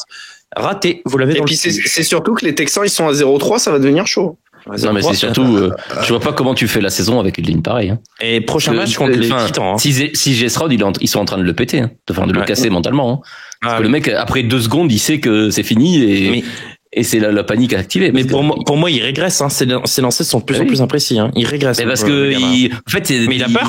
Il sait que ça va arriver de quelque part. Donc voilà, il a peur. Il a peur de se recontacter. Il peut pas se concentrer sur son jeu, quoi. C'est ça. Il y en a beaucoup des quarterbacks qui ont été cassés comme ça à force d'en prendre plein la gueule. Hein. Bonjour Andrew. Comme qui? Il y en a qui ont arrêté leur carrière. Hein. On nous l'a. Joe Burrow? Ah non, pas encore. Mais maintenant que c'est sur le chemin. Peyton Manning qui s'est niqué le coup, il a fallu qu'il fasse une pause dans sa carrière et puis qu'il arrête plus tôt que prévu.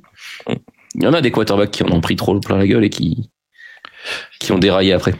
On avance les gars, il reste 2 flops et puis après on a les questions suivant. Et tout. Allez, flop suivant, on va partir du côté de Jaff qui voulait nous parler de la merveilleuse prestation et l'incroyable prestation des Falcons. Alors Jaff, si tu veux bien, je vais commencer mon petit résumé. Faites plaisir. Ouais. Alors, défaite 30-0 contre les Panthers. Oui. Waouh. J'ai juste qu'une chose à dire. Putain, qu'est-ce que c'est chouette le tourisme en Caroline du Nord. Toute l'équipe a pu prendre la pause sur le terrain des Panthers. Ah, ils étaient contents. Ils ont même pu demander des autographes à un Bryce Young stratosphérique. 16 sur 24, 121 yards. Bon, ok, j'arrête le sarcasme. C'était de la merde. Les Falcons ont été pitoyables, ridicules à l'image de Penix. 18 sur 36, 172 yards, 2 TD, 2 interceptions, pardon, pas 2 TD. Oui. Le pass rush qui avait été bon sur les premières weeks est resté en Géorgie. Bon. Le TD des Panthers ont été inscrits au sol ou en pick six. Penix a même été benché. Du coup, retour du cousin, histoire de le sortir de la naphtaline. Bref, c'était porno chez Caroline, ou plutôt en Caroline. Les Falcons laissent s'envoler les Bucks. Merci Atlanta. Un vrai régal. Vas-y, Jaff. C'est surtout que, franchement, une prestation aussi pitoyable contre un adversaire de division, c'est chaud. Ah ouais. Il y avait rien. Rien. C'est un truc de fou, quoi. Et imaginez, je perds 600 balles juste sur ce match-là. Jaff, ça va? Écoute. Alors, tu les perds pas, tu les gagnes pas, c'est différent. Oui, je les gagne pas. Donc, c'est dommage, ça y est pas là. Comment devenir un hater des Falcons? Non, c'est pas très grave au final. Mais moi, ce que j'arrive pas à expliquer, c'est comment tu drives plus, t'as plus de drive que les Falcons, que les Panthers. Toutes les catégories statistiques sont total yards. T'as plus de total yards. Mais pour autant, t'es jamais allé plus loin que les 30 yards de Carolina. Alors, attends, Jaff, parce que ça, les catégories statistiques, t'inquiète pas, j'en parle dans mon flop suivant. Ok. Tu prends 30-0 contre un Bryce Young qui fait 114 yards à la passe sur tout le match. Ouais. 0 TD lancé. Et puis, en fait, il y a même Raheem Mostert sur lequel je me questionne parce qu'il y a des choix. Raheem Morris. Oui, c'est le running back de Vegas qui joue plus depuis 3 ans. J'ai noté une 4e et 8 en fin de 3e quart-temps sur les 31 de Carolina. Quand tu vois Carolina qui fait, moi j'ai rejoint le live avec Boss et Boss qui disait Carolina qui fait le match de leur vie, pas du tout. Hein. Ils ont fait un match normal pour eux. Correct. Tu joues une 4e et 8, tu vas pas chercher les points. T'es sur les 31. Après, leur kicker était en 0-2 déjà. Ouais, mais bon. Et il est resté en 0-2. Ça aussi, de toute façon, t'es tellement largement mené que fallait autre chose. Ça aussi, j'écrirai un livre dessus. Hein. Young Weku, kicker fiable, bon, qui fait pas un super début de saison. Mais il est au Giants maintenant. Ouais. Tu le cut parce que t'as un kicker qui t'a mis 3 field goals. Tu te bases sur 3 field goals. Et le match d'après, t'en loupes 2 pour commencer. Bien joué, la signature. Ouais. Qu'est-ce que j'ai noté de plus En même temps, compter sur un robot pour des field goals. C'est pour ceux qui auront la ref. Hein. Pour vous dire comment Carolina a fait le match de leur vie, j'ai noté Bryce Young 32 yards, 7 sur 10 en deuxième mi-temps. 7 passes, 32 yards. Voilà. Ah mais 70% de passes réussies. Ça me rappelle un certain match d'Aidan O'Connell qui fait 0 yards sur le 2e, 3e et 4e carton et qui arrive quand même à gagner le match contre Kansas City. Ah, comment il remue le couteau. Je sens une pointe de seum quand même là-dedans. Vous finissez par gagner le Super Bowl cette année-là. Oui, mais bon, ça reste quand même contre les Raiders qui font 0 yards dans le 2e, 3e et 4e carton à la passe, quoi. Ouais, en plus, c'était un match qui comptait pas. D'ailleurs, les fans des Raiders.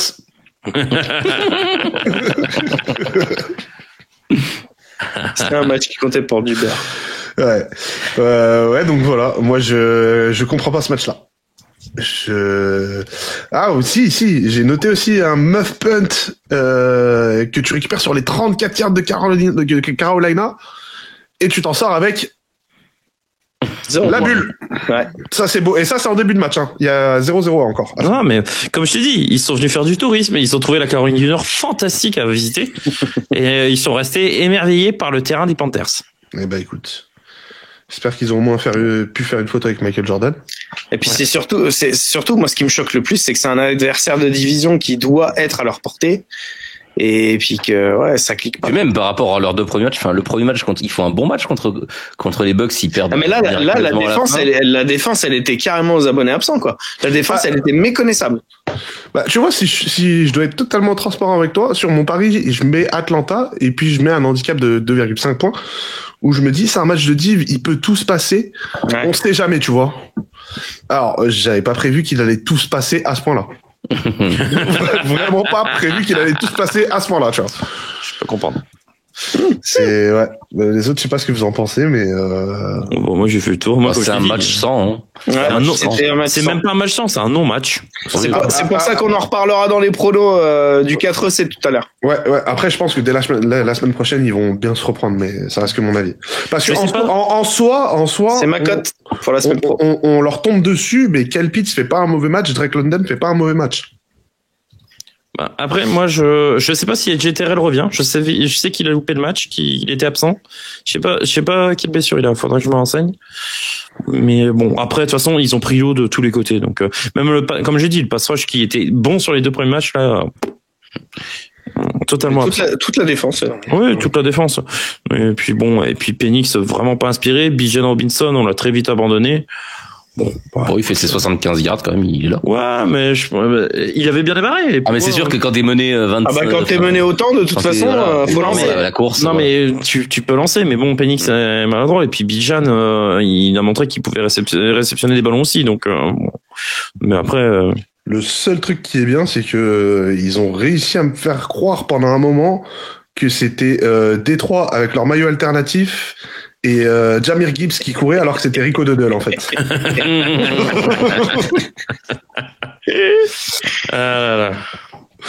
Bon allez, je pense qu'on a fait le tour. De toute façon, il n'y a pas grand chose à dire. Ouais. C'était un non-match, c'était dégueulasse. Il va y avoir beaucoup de choses à dire sur le prochain flop en plus. Et les Falcons contre un adversaire des divisions. Déjà, Fanny, première équipe Fanny. Les Faucons avec une aile en moins. Voilà, et première équipe Fanny et contre un adversaire des divisions, elle fait vraiment tâche et ça libère la voie à des Buccaneers qui sont à 3-0 malgré leurs 15 millions de blessés. Bon bah voilà quoi. Peut-être que la tech de boss va passer, hein, 3 victoires d'avance pour les Bucks. En tout cas, il y en a déjà 2 quoi.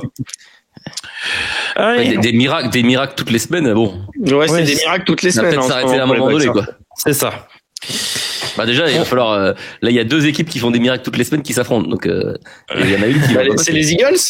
Ouais, Eagles Buccaneers. Donc, bah, il y a une équipe qui va pas avoir de miracle là. Ou alors, ça va être le premier match de l'histoire où il y a 2 vainqueurs. Le taille. Après, la NFL n'est pas capable de nous le faire, ça. Après, je mise quand même sur le meilleur quarterback des 2. Baker Mayfield. Eh oui. Moi, je mise plus sur les Eagles, mais. Ah bah il y a les retours de Tristan Wirth et de Goodwin. Goodwin. Alors, en quel état physique, je demande à voir. Bah, ça tombe bien parce que Mike Evans est parti, donc. Non, mais oui, c'est sûr. Allez, on passe à mon flop, les gars, et puis comme ça, après, on aura terminé. C'est les Patriots. Eh ouais, c'est étonnant, hein. Défaite. C'est pas le flop d'Alex, ça? Moi, c'est surtout. Je vais laisser. J'avais même pas envie d'en parler. Non, moi, franchement, j'ai juste envie de buter un running back, moi. Moi, c'est plus le coaching staff qui me fait arracher les cheveux, mais bon. Non. Il y a 2 running backs que tu peux buter, là. Tu peux passer la pelleteuse dessus. Non, mais t'inquiète pas, c'est prévu aussi. Défaite 21-14 contre les Steelers. Je vais vous donner les stats, les gars. 369 yards contre 203. 250 lancés contre 139. 119 rushing yards contre 64. 26 first down contre 17. 33 minutes de possession contre 26. Toutes ces stats, c'est pour nous. C'est pour les Patriots. On parlait tout à l'heure des stats des Falcons. Putain. Bah tiens, les Patriots, ils ont la même chose. Sauf que, les gars, devinez quoi?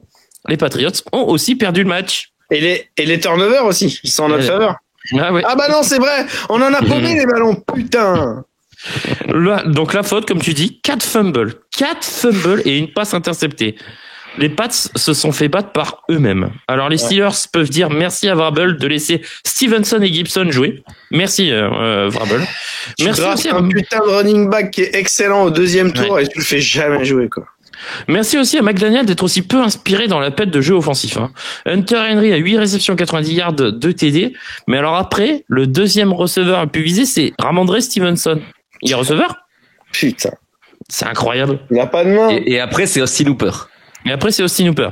Donc, tu as Keishon Boutte à 2 réceptions, Demario Douglas à 2 réceptions, et Steven Dix qui a 3 réceptions pour 22 yards. Bon, bah, ça servait à quoi de faire venir Stephon Diggs? Il va falloir que ça change, ouais. Non, mais sérieux. C'était pour avoir Cardi B au Jet Stadium, je crois. Moi, j'ai mis que les Pats, c'était terriblement frustrant, et produire ce type de merde après un bel été comme ça, c'est navrant. C'est navrant. Ah, moi, je vous avais dit.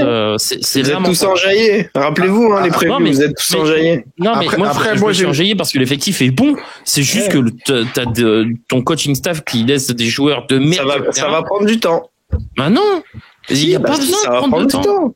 Non, c'est juste que les mecs, il faut qu'ils arrêtent de vivre dans le passé. Sincèrement, Vrabel, il est encore dans les années 70. Faut qu'il arrête 2 minutes. Et McDaniel, stop, c'est bon. Casse-toi, tu pues et marche à l'ombre, quoi. Sérieux, casse-toi.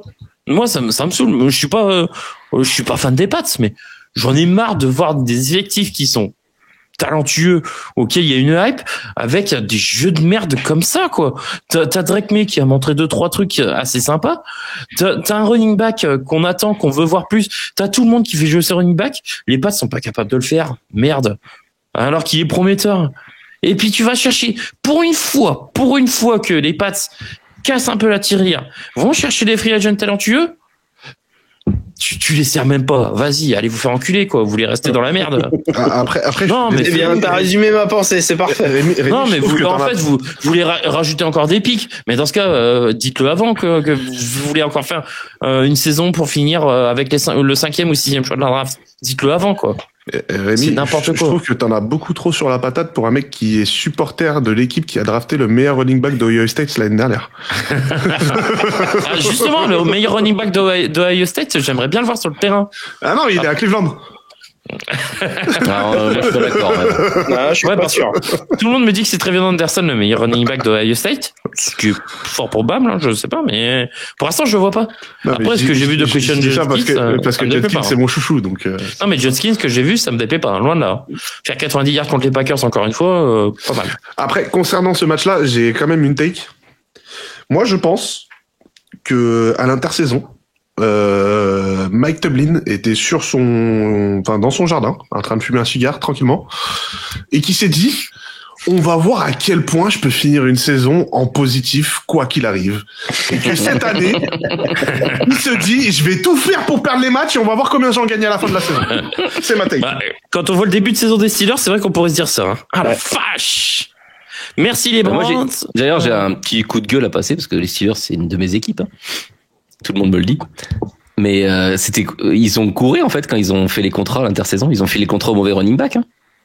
Parce que Jaylen Warren, ça sera jamais un running back numéro 1. Ah, c'est clair. On l'a vu, hein. Il est pas capable d'enchaîner les portées et d'avancer. Hein. Après, je suis pas sûr que Najee Harris soit running back numéro 1 très longtemps encore du côté des Chargers. L'hôpital de Los Angeles, c'est pas la même chose. Ça, je veux bien, mais Najee Harris, on lui a chié sur la gueule, mais les 4 années où il était à Pittsburgh, sur les 4 ans, il est 5e en yard à la course. N'empêche, Caleb Johnson, depuis qu'il a fait son erreur là sur son retour de coup de pied, on le voit plus. Hein. Il est plus. Il a pas eu un porté depuis le début de la saison quasiment. Donc ça aussi pour moi c'est une connerie. Il avait retourné 5 coups de pied dans sa carrière à la fac. Tu le mets pas retourneur de coup de pied. Non mais moi je comprends pas. Ça fait attention, alors spoiler, il n'a pas retourné le coup de pied. Oui, non mais tu le mets pas à cette position là. Quoi. Mais je suis persuadé que lui par contre il peut porter des ballons. Ouais. Pas comme le Nabo là. Les Steelers, c'est un petit miracle qu'ils soient 2-1. Déjà, ils s'en sortent contre les Jets. Ils s'en sortent là contre les Patriots qui se tuent eux-mêmes. C'est un petit miracle que les Steelers, au vu de la qualité du jeu et du nombre de points encaissés, parce que la défense, à un moment, il faudra qu'on en fasse un. Non, elle s'est réveillée là quand même. Il y a 5-5. Le pass rush. Depuis le début de la saison, la défense des Steelers, elle se fait marcher dessus par qui veut bien. Oui. Et c'est le pass rush qui s'est réveillé. Hein. Moi, les DB, jusqu'à preuve du contraire, pour l'instant, sont toujours en vacances. Hein. Donc, parce que et la chance que vous avez, c'est 26 qu'ils en prennent par Tyrod Taylor. Ouais. Non, c'était contre Justin Field. Non, Justin Field il s'est blessé début de match. Non, c'était pas contre les Steelers, c'était contre les Bills. C'était au deuxième match. Ouais. Et non, c'était le premier. Attends. Non, c'était le premier match. Les Jets, le premier match. Les Jets, c'était Justin Fields tout le match. C'était Justin Fields. Ouais. Et d'ailleurs, il leur fait un sacré déroulé contre les Bills. C'est un très bon match, Fields. Avant de faire un match dégueulasse et de se blesser. Vous avez raison. Mais non, les Steelers. Non, mais j'ai rien dit alors. À l'image des Bengals, le bilan de 2-1 est un peu est très très très heureux, hein. Bien miraculeux, parce que le niveau de jeu affiché est vraiment pas bon. Personne dira. Si, je t'ai entendu. Ouais. Donc voilà, je sais pas si vous voulez rajouter quelque chose sur les Pats. Moi, en fait, ça me saoule de voir une équipe. Non, change de sujet, c'est bon. Ça me saoule de voir une équipe avec autant de talent faire autant de merde, quoi. Donc bravo à eux. Enfin, bravo au coaching staff surtout. Les joueurs, je peux même pas attaquer les joueurs. Déprimant. Bon, si quand même, les mecs qui ont des mains en mousse, au bout d'un moment, on peut les tacler quand même, quoi. Stevenson, il y en aura le cul, quoi. Oui, voilà, c'est ça. Les joueurs, à tacler, c'est Stevenson et Gibson. Mais les receveurs, je peux même pas les tacler, ils sont pas visés. Stephen Diggs, je peux même pas lui en vouloir, il a 2 réceptions. Keshawn Boutti, on l'a même pas vu, putain. Il a 2 réceptions, Keshawn Boutti. Demario Douglas, 2 réceptions. Est-ce que Keshawn Boutti a été excellent l'année dernière? Non mais oui. Non, fin de saison. Non, mais la fin de saison de Boutti, elle est bonne. Hein. Oui, c'est de l'ironie. Et non mais après j'ai une question. Vrabel, il a regardé la vidéo des matchs des Steelers. Il a pas vu à quel point les DB étaient en difficulté sur les 2 premiers matchs. Moi c'est ça, je comprends pas. En fait, le plan de jeu des était pas bon. Non, il lance beaucoup Drake May sur le match. Hein. Pas plus que ça. Hein. Si, il fait un bon match. Il lance 37 passes. Hein. Enfin bon. Non, c'est juste comme je l'ai dit lors de l'intro, les gars. Ramondre Stevenson, il nous a buté. Ah oui, enfin. Après, il y a un fumble. Moi, je suis désolé, mais un fumble dans la red zone, c'est un fumble dans la red zone. Après, c'est vrai, il y a 250 lancés à la passe. Mais ça marchait. C'est que. Après, oui, il y a les fumbles. Ils se sont tirés des balles dans le pied parce qu'ils font 2 turnovers quasiment dans la end zone. Ouais. Plus 2 autres turnovers après. Donc, c'est compliqué de gagner un match. La bataille des turnovers en NFL, c'est le plus important. Quand tu perds 5 ballons et que l'équipe en face, ça n'en perd pas, c'est compliqué. Hein. Ouais, enfin, bref, je les trouve bien frustrants, moi, les Patriots. Hein. Bon, il y avait pire cette semaine. Il y avait pire. Ouais. Le problème des Bengals, c'est qu'ils sont pas rentrés sur le terrain, quoi. Donc, ils ont joué les Bengals? Bah, comme les Saints, en fait. Je sais pas. Moi, en attaque, j'ai vu les Vikings, et en défense, j'ai vu les Vikings. Voilà. En fait, c'est comme les Falcons, comme les Saints.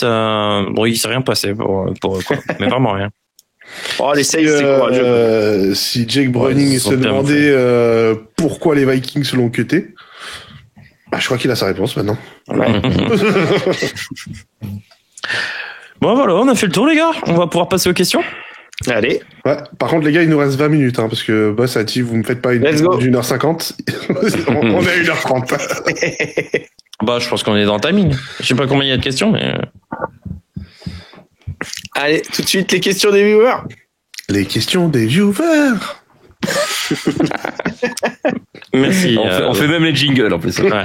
Merci pour Alors, question d'Alberto. Non, Alboreto, pardon. Alboreto. Selon vous, quel coach va sauter en premier, Daboll ou McDaniel? Moi, je dis attention à Brice Callahan. Oh. Attention au slipper Brice Callahan. Oui. Ah, je verrais bien McDaniel, moi, sauter en premier. Ouais, moi aussi. Quand on arrive à un point où même le mec, il est en train de tirer sur ses joueurs au lieu de se remettre en question. Ouais, même en ça prouve quand même que t'es dans la merde. Moi, son intervention où il fout sous les roues du bus Tagovailoa. On est d'accord, il est pas bon depuis le début de la saison. Mais quand tu fous ton quarterback sous les roues du bus, ça pue. Ouais. Je vais dire McDaniel aussi. Mais j'aime bien ta petite note sur Callahan parce que ça pue du cul aussi pour lui. Mais vraiment fort. Et une petite pensée aussi à Zach Taylor que je pense effroyable, mais comme c'est pas la mentalité des Bengals de virer un coach en cours de saison, mais alors Zach Taylor, à mon avis, il peut se cacher derrière la blessure de Burrow. Voilà. Mais Zach Taylor à la fin de la saison, je pense que c'est adios. À la fin de la saison. Ensuite, question de notre cher Karim. Alors, la première question. Parmi les équipes à 0-3, laquelle a encore une chance réaliste de retourner la situation? les Bengals. Moi, je dirais les Texans, mais j'y crois pas. Moi, je dis aucune. Moi, je pense qu'il y a réellement un monde où...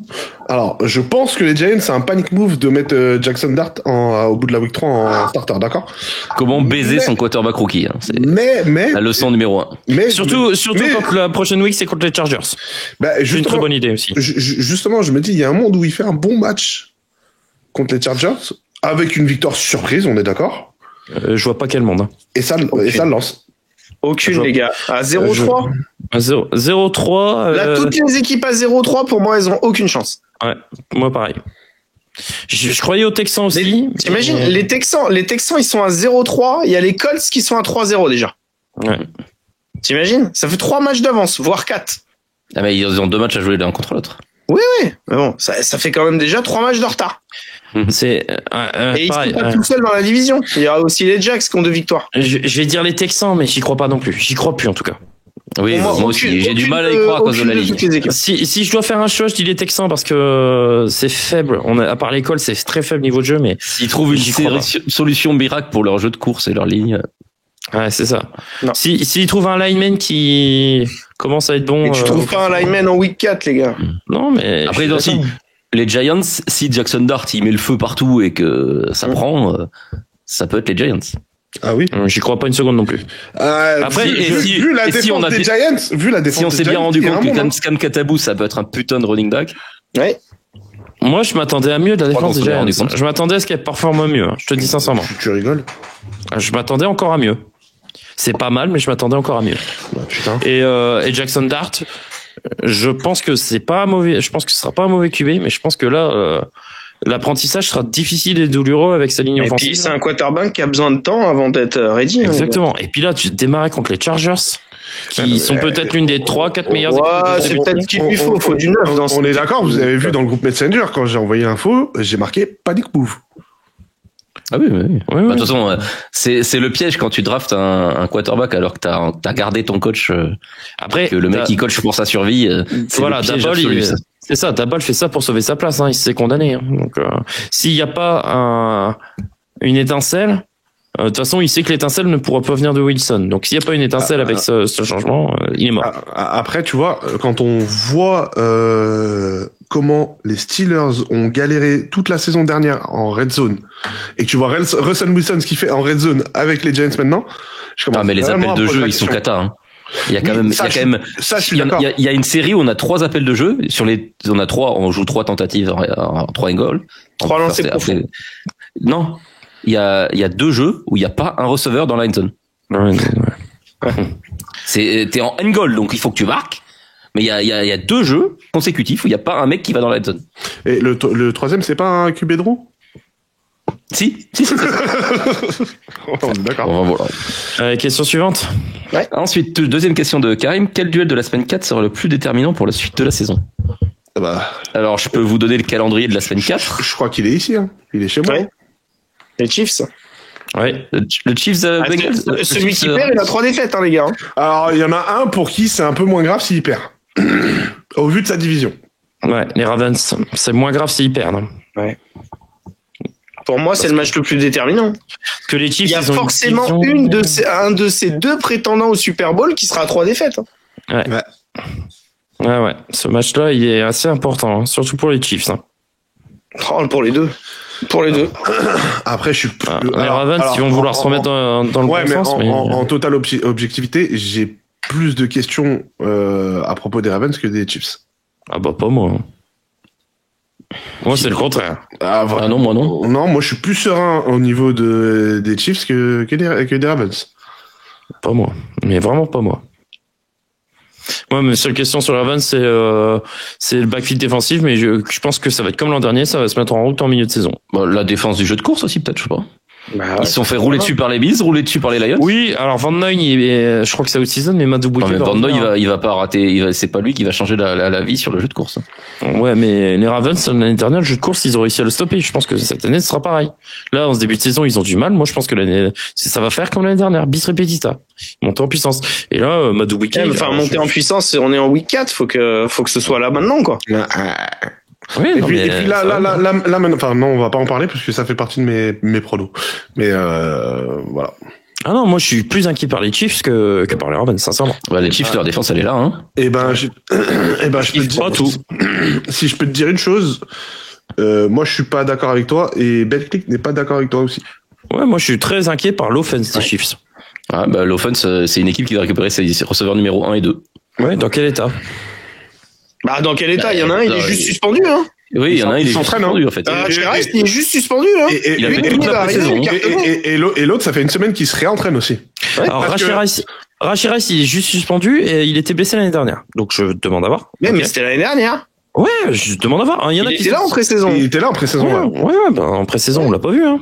Si, quand les starters. Il a joué, hein. Quand les starters jouaient, et t'inquiète pas qu'il en a catché des ballons. Oui, quand les starters jouaient contre les remplaçants. Il a même scoré. Oui, la pré-saison. Tu sais très bien ce que j'en pense. On en parlera. Ouais. Mais ça, on va t'en... Ah oui, ça, on va te le remettre dans la gueule. Non, mais il y a pas de souci. Après, Rashid Rice, c'est un bon receveur. Moi, je demande à voir dans quel état de santé il va revenir. Ouais, on verra. Ouais. On va voir, oui. Non, mais je serais... Prépare-toi à en prendre plein la gueule, hein. S'il performe, je serais premier à dire que j'avais tort, mais c'est tout. Mais là, en attendant, pour l'instant, je suis plus inquiet par les Chiefs qu'autre chose. Les Chiefs, moi, honnêtement, hein, pour moi, ce qui manque aux Chiefs, là, actuellement, maintenant, tout de suite, c'est un running back. Moi, il manque beaucoup plus de choses. Il manque un running back, il manque un tackle droit, si tu veux. Un tackle droit, il manque un cordeau offensif. Pour l'instant, il y a que Tyquan Thornton. Et un Mahomes un petit peu plus précis, ce serait bien aussi. Regarde Thornton, ce qu'on en a fait. Oui, en même temps, il y a que lui. Moi, je veux bien avec lui. C'est quand il sera derrière 2 autres, ça sera pas mal. Ouais, on verra. D'ailleurs, thank you de Pats, hein. Ensuite, question suivante de Karim. Et quelle division paraît aujourd'hui la plus relevée de la NFL? Alors, la plus relevée, je sais pas, mais la plus indécise, moi, je dirais la NFC West. Bien la NFC Nord, moi. Les 4 équipes peuvent gagner la division, quoi. Ouais, je suis d'accord avec toi, Benji. La NFC West, pour moi. Sur toute la saison, pronostiquer les matchs de cette division, intra de sa division, ça va être une horreur. Ouais, je suis d'accord. La plus relevée, ça reste la NFC Nord. À mon avis. Je suis d'accord parce que, pour le coup, c'est peut-être la seule division où il n'y a pas d'équipe paillasson. Ouais, voilà, c'est ça. Parce que même les autres, il y a une équipe paillasson sur laquelle tout le monde s'est dessus les pieds. Enfin, au moins une d'ailleurs. Même. Sauf la NFC West. NFC West. Oui, sauf la NFC West, mais parce que mais il n'y a pas d'équipe top. Voilà. Si la NFC West, t'en as deux des équipes paillasson. Tu le vois pas pour l'instant, mais tu vas le voir dans pas longtemps. Et pour moi, les Cardinals et les Niners, ça va devenir des équipes paillasson cette année. Non, je pense pas du tout sur. Alors vraiment pas convaincu. Hein. Alors vraiment pas. Alors, question suivante. Question de Franck Lévy. Pourquoi cela fonctionne ni aux Jets ni aux Giants? Parce que New York. Ah ouais. Parce que propriétaire de merde, surtout. Ouais, c'est ça. Front office de merde et propriétaire de merde. Les Giants, c'est devenu de la merde depuis que le propriétaire... Ça fait des années que c'est comme ça. Oui, mais les Giants, ça marchait, et puis le propriétaire est venu mettre son nez dans les affaires, et depuis, c'est le cata. Ouais, et Jets, même problème. Et bon, les Jets, c'est le cirque depuis qu'il y a ce propriétaire-là. Donc. Woody Johnson. Propriétaire de merde. Alors, moi, je connais des équipes où leur propriétaire leur nez partout, et pourtant, ça marche bien. Les Cowboys? Oui, je parle de Dallas, oui. Ah oui, ça marche bien. Attends, mais c'est pas la seule équipe de la NFC qui a pas joué de NFC Championship Game depuis les années 90? Ah si, c'est ça. Ouais. Si, c'est ça. Ouais. Donc non, New York, même problème. Propriétaire et front office. Question suivante, question de Mallory Pot. Est-ce que Wentz est la solution pour les Vikings? À court terme, oui. À moyen et long terme, non. La solution, je sais pas, mais c'est peut-être le plus sûr, quoi. Le pansement. Ouais. Le pansement à court terme. Bridge QB par excellence. Et je pense que ce serait bien pour McCarthy qu'il revienne pas, qu'il ne précipite pas son retour. Ouais, je pense c'est la question que j'ai. Il y a du boulot à faire. Là, vous êtes déjà fait un avis sur McCarthy. Ah oui. Non, mais ce qu'on nous a fait, c'est que c'était trop tôt pour lui, oui. 7 cartons loupés sur 8. Ouais, non, c'est bon. Va travailler un petit peu, gamin, et on c'est surtout que moi, je l'ai trouvé ultra paniqué, quoi. Perdu. Ça, je suis d'accord. Après. Non, mais il y a des flashs. Mais moi, j'ai vu que des flashs sur un carton, c'est tout. Je peux pas dire que c'est un mauvais QB pour l'instant. D'autant plus que la ligne offensive, quand il était là, il y avait pas d'Aricho. Mais ouais, non. Là, t'es pas prêt, gamin. Va bosser, on en reparlera plus tard. Et du coup, une question de Franck Levy qui est un peu sur le même sujet, c'est les QB pris en main par Kevin O'Connell sont-ils voués à réussir? Bah, pour l'instant, logiquement, son CV plaide pour lui, hein. Pour l'instant, c'est pas mal. Mais... Après, faut rappeler que Carson Wentz, c'est la défense des Bengals qu'il a joué. Oui. Ah oui. Et puis le match, c'est pas lui qui le gagne, hein. Et il a de la chance. La semaine prochaine, c'est la défense des Steelers. Alors, je sais pas si on peut dire que c'est de la chance. Ouais, c'est pas une chance, hein. Parce que le pass rush des Steelers, s'il est comme la semaine dernière, bon voilà. Moi, c'est les DB. Les DB, il a sa chance, mais faudra que la ligne offensive des Vikings contienne le pass rush des Steelers qui a l'air de s'être réveillé. Ouais. Mais après, s'il balance, si Vance a le temps de balancer, oui. Allez, question suivante. Question de Devorx. Les Ravens, 2 défaites contre des prétendants, juste 2 passages à vide ou plus grave? Bah, ils ont perdu 2 matchs serrés contre des prétendants. Ouais. Backfield défensif à surveiller. Moi, comme dirait quelqu'un, rien de nouveau sous le soleil, les gars. Ils perdent contre les grosses équipes. Voilà tout. Après, toujours en play-off, hein, pour l'instant, c'est la régulière. Mais... Non, mais oui. Ils perdent contre les grosses équipes. Mais il y a des Ils n'ont pas fait ce step-up attendu.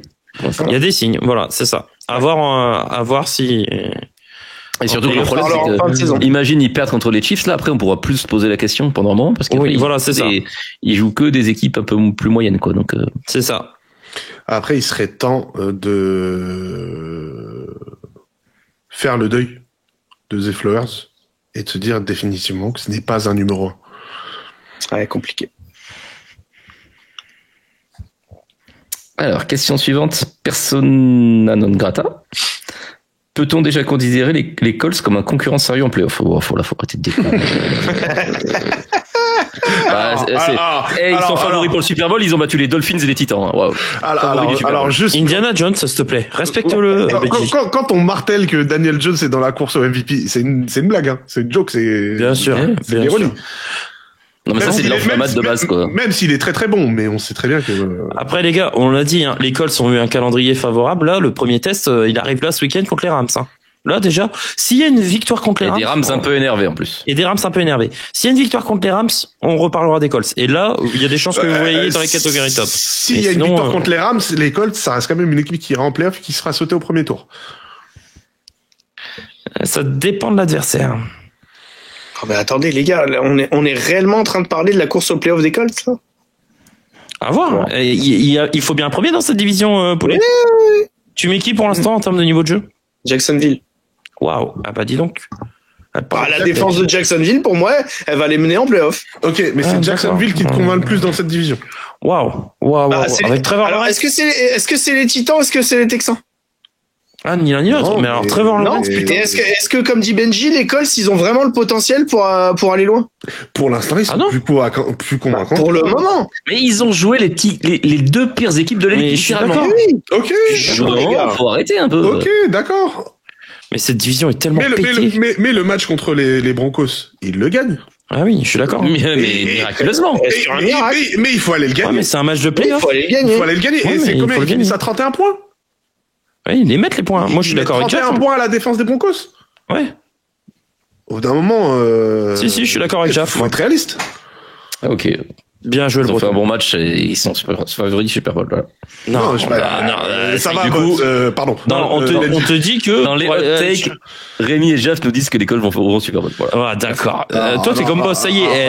Ça, c'est la take de Rémi. Moi, je me porte Non, pas garant. non. C'est pas mon Mais averti. honnêtement, moi, dans cette division, c'est ce que j'ai vu le plus convaincant jusqu'à maintenant. Et Moi, La saison est encore longue. Ils vont aller Ouais, en bien playoff.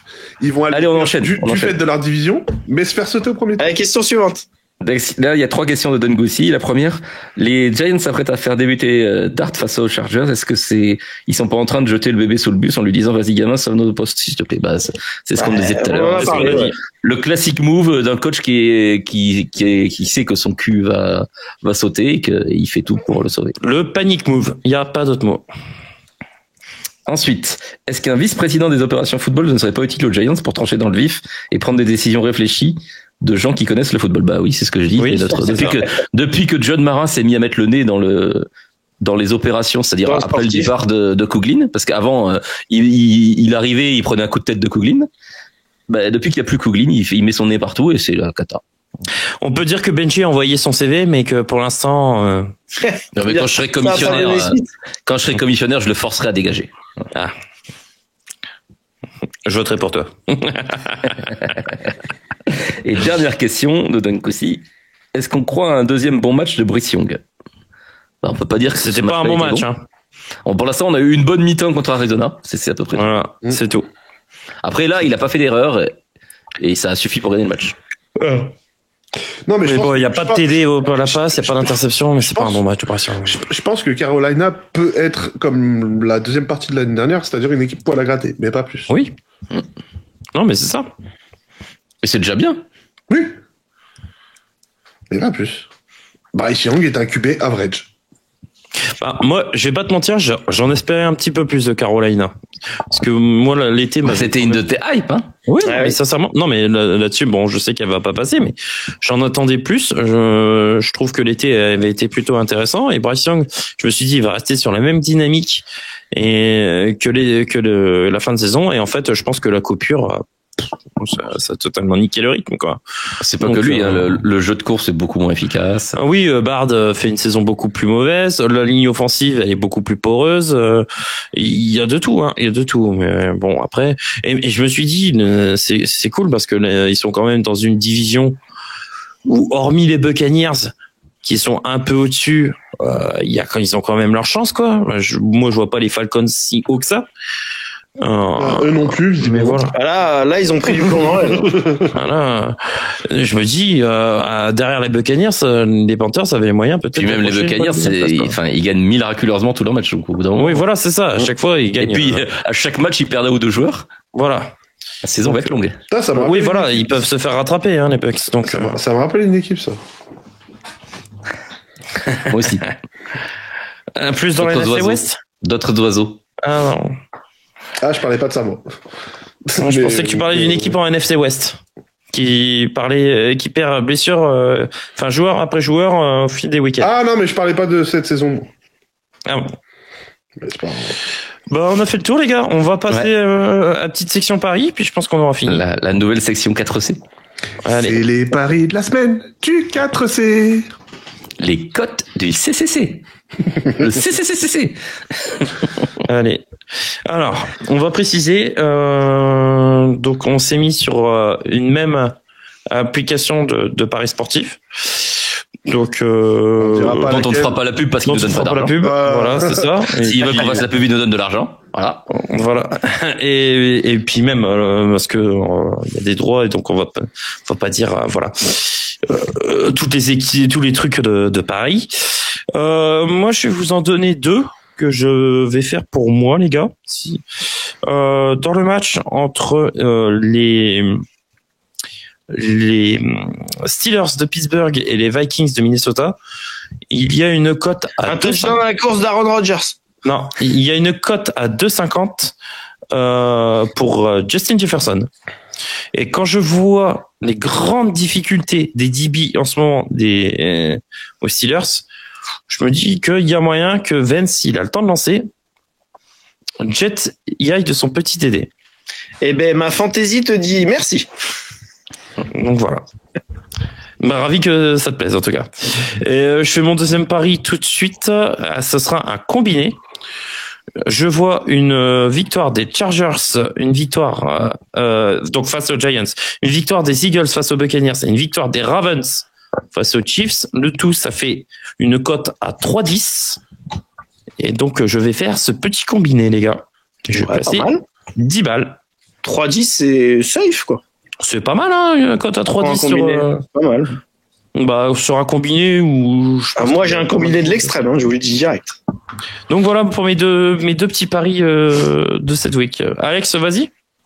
Eh ben moi, j'en ai fait un, du coup, j'ai un seul pari et c'est un combiné. Et j'ai fait un combiné avec 3 outsiders.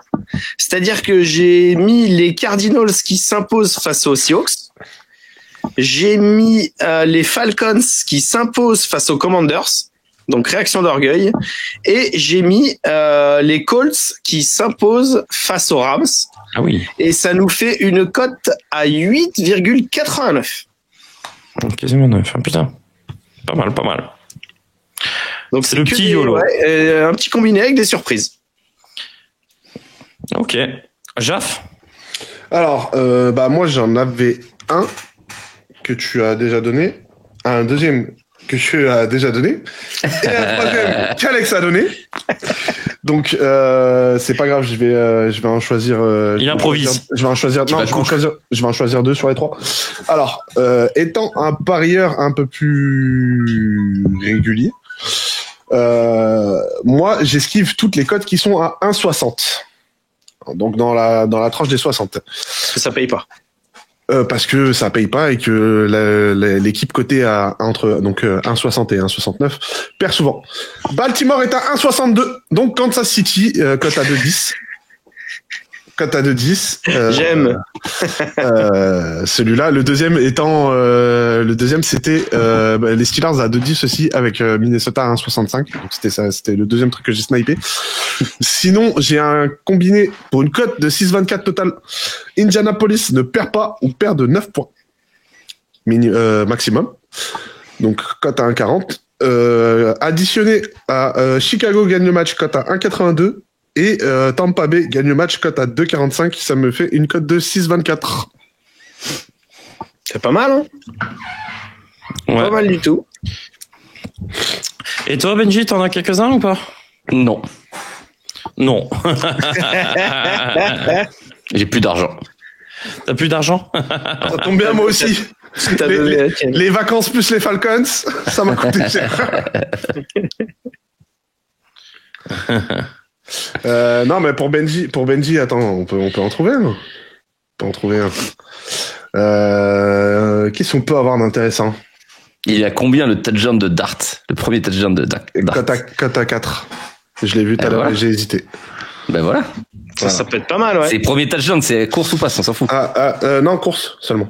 Ah, course. T'as pas à la passe? Non. 4 à la course, on peut le faire. Franchement, c'est intéressant. Il va beaucoup courir, hein. Ouais. Le gamin. Ouais, je pense. Pour sa vie, face à Jared Verse. Non, parce qu'en vrai, jusqu'à présent. Mais non, il joue les Chargers, où t'as vu qu'il y avait Jared Verse. C'est les Chargers. C'est pas le bon Los Angeles. Pour le tout, alors. Non, mais jusqu'à présent, sauf dimanche, là, quand il rentrait, c'était pour des QB draw, hein. Oui, non, mais oui. Donc voilà. Non, et puis, comme c'est un rookie, on va lui dire, bon, si tu hésites, tu cours. Hein. Ouais. Grave ça. Fuis. Fuis. Du coup, Bon, je pense qu'on a fait le tour, les gars. C'était les cotes du CCC. Cotes du CCC. Qu'est-ce qu'il est magique. Il est bon ce breton. Hein.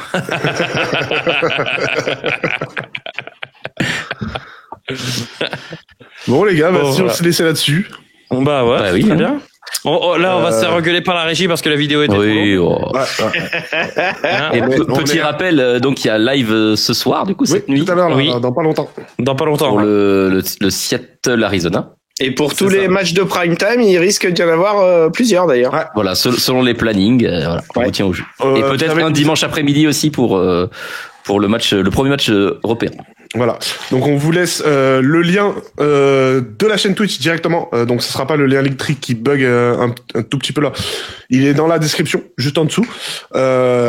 N'hésitez pas à lâcher les commentaires et les pouces bleus, les gars. Mettez et commentez surtout Daniel Jones est un GOAT pour voir si vous êtes arrivé jusque là. On vous laisse aussi le lien de la chaîne Twitch de Mathieu qui fait ses Sunday Night Handball pour le Red Zone dimanche. Donc n'hésitez pas à aller voir et lui donner un peu de force, ça lui fera plaisir. Et on pourra lui mettre le couteau sur la gorge pour lui prendre un petit pourcentage sur tous ses revenus de live. Moi, j'ai besoin de joueurs en fantasy. Sinon, on va remercier Alex, Rémi et Benji pour cette émission. Robert Hu, merci. Merci pour tout. Ouais, Robert Hue, ouais. Avec plaisir. Alors, il y a la technique qui me dit Red Zone pas Sunday Night pour Nathieu. Alors, si la régie a bien fait attention à l'encart que Nathieu a, c'est marqué Sunday Night Handball. Voilà pourquoi je dis ça. Sport Fun and Trash Talk, c'était le Coach Corner Club. Bisous. Salut tout le monde. Ciao. Ciao. Tchuss, équipe.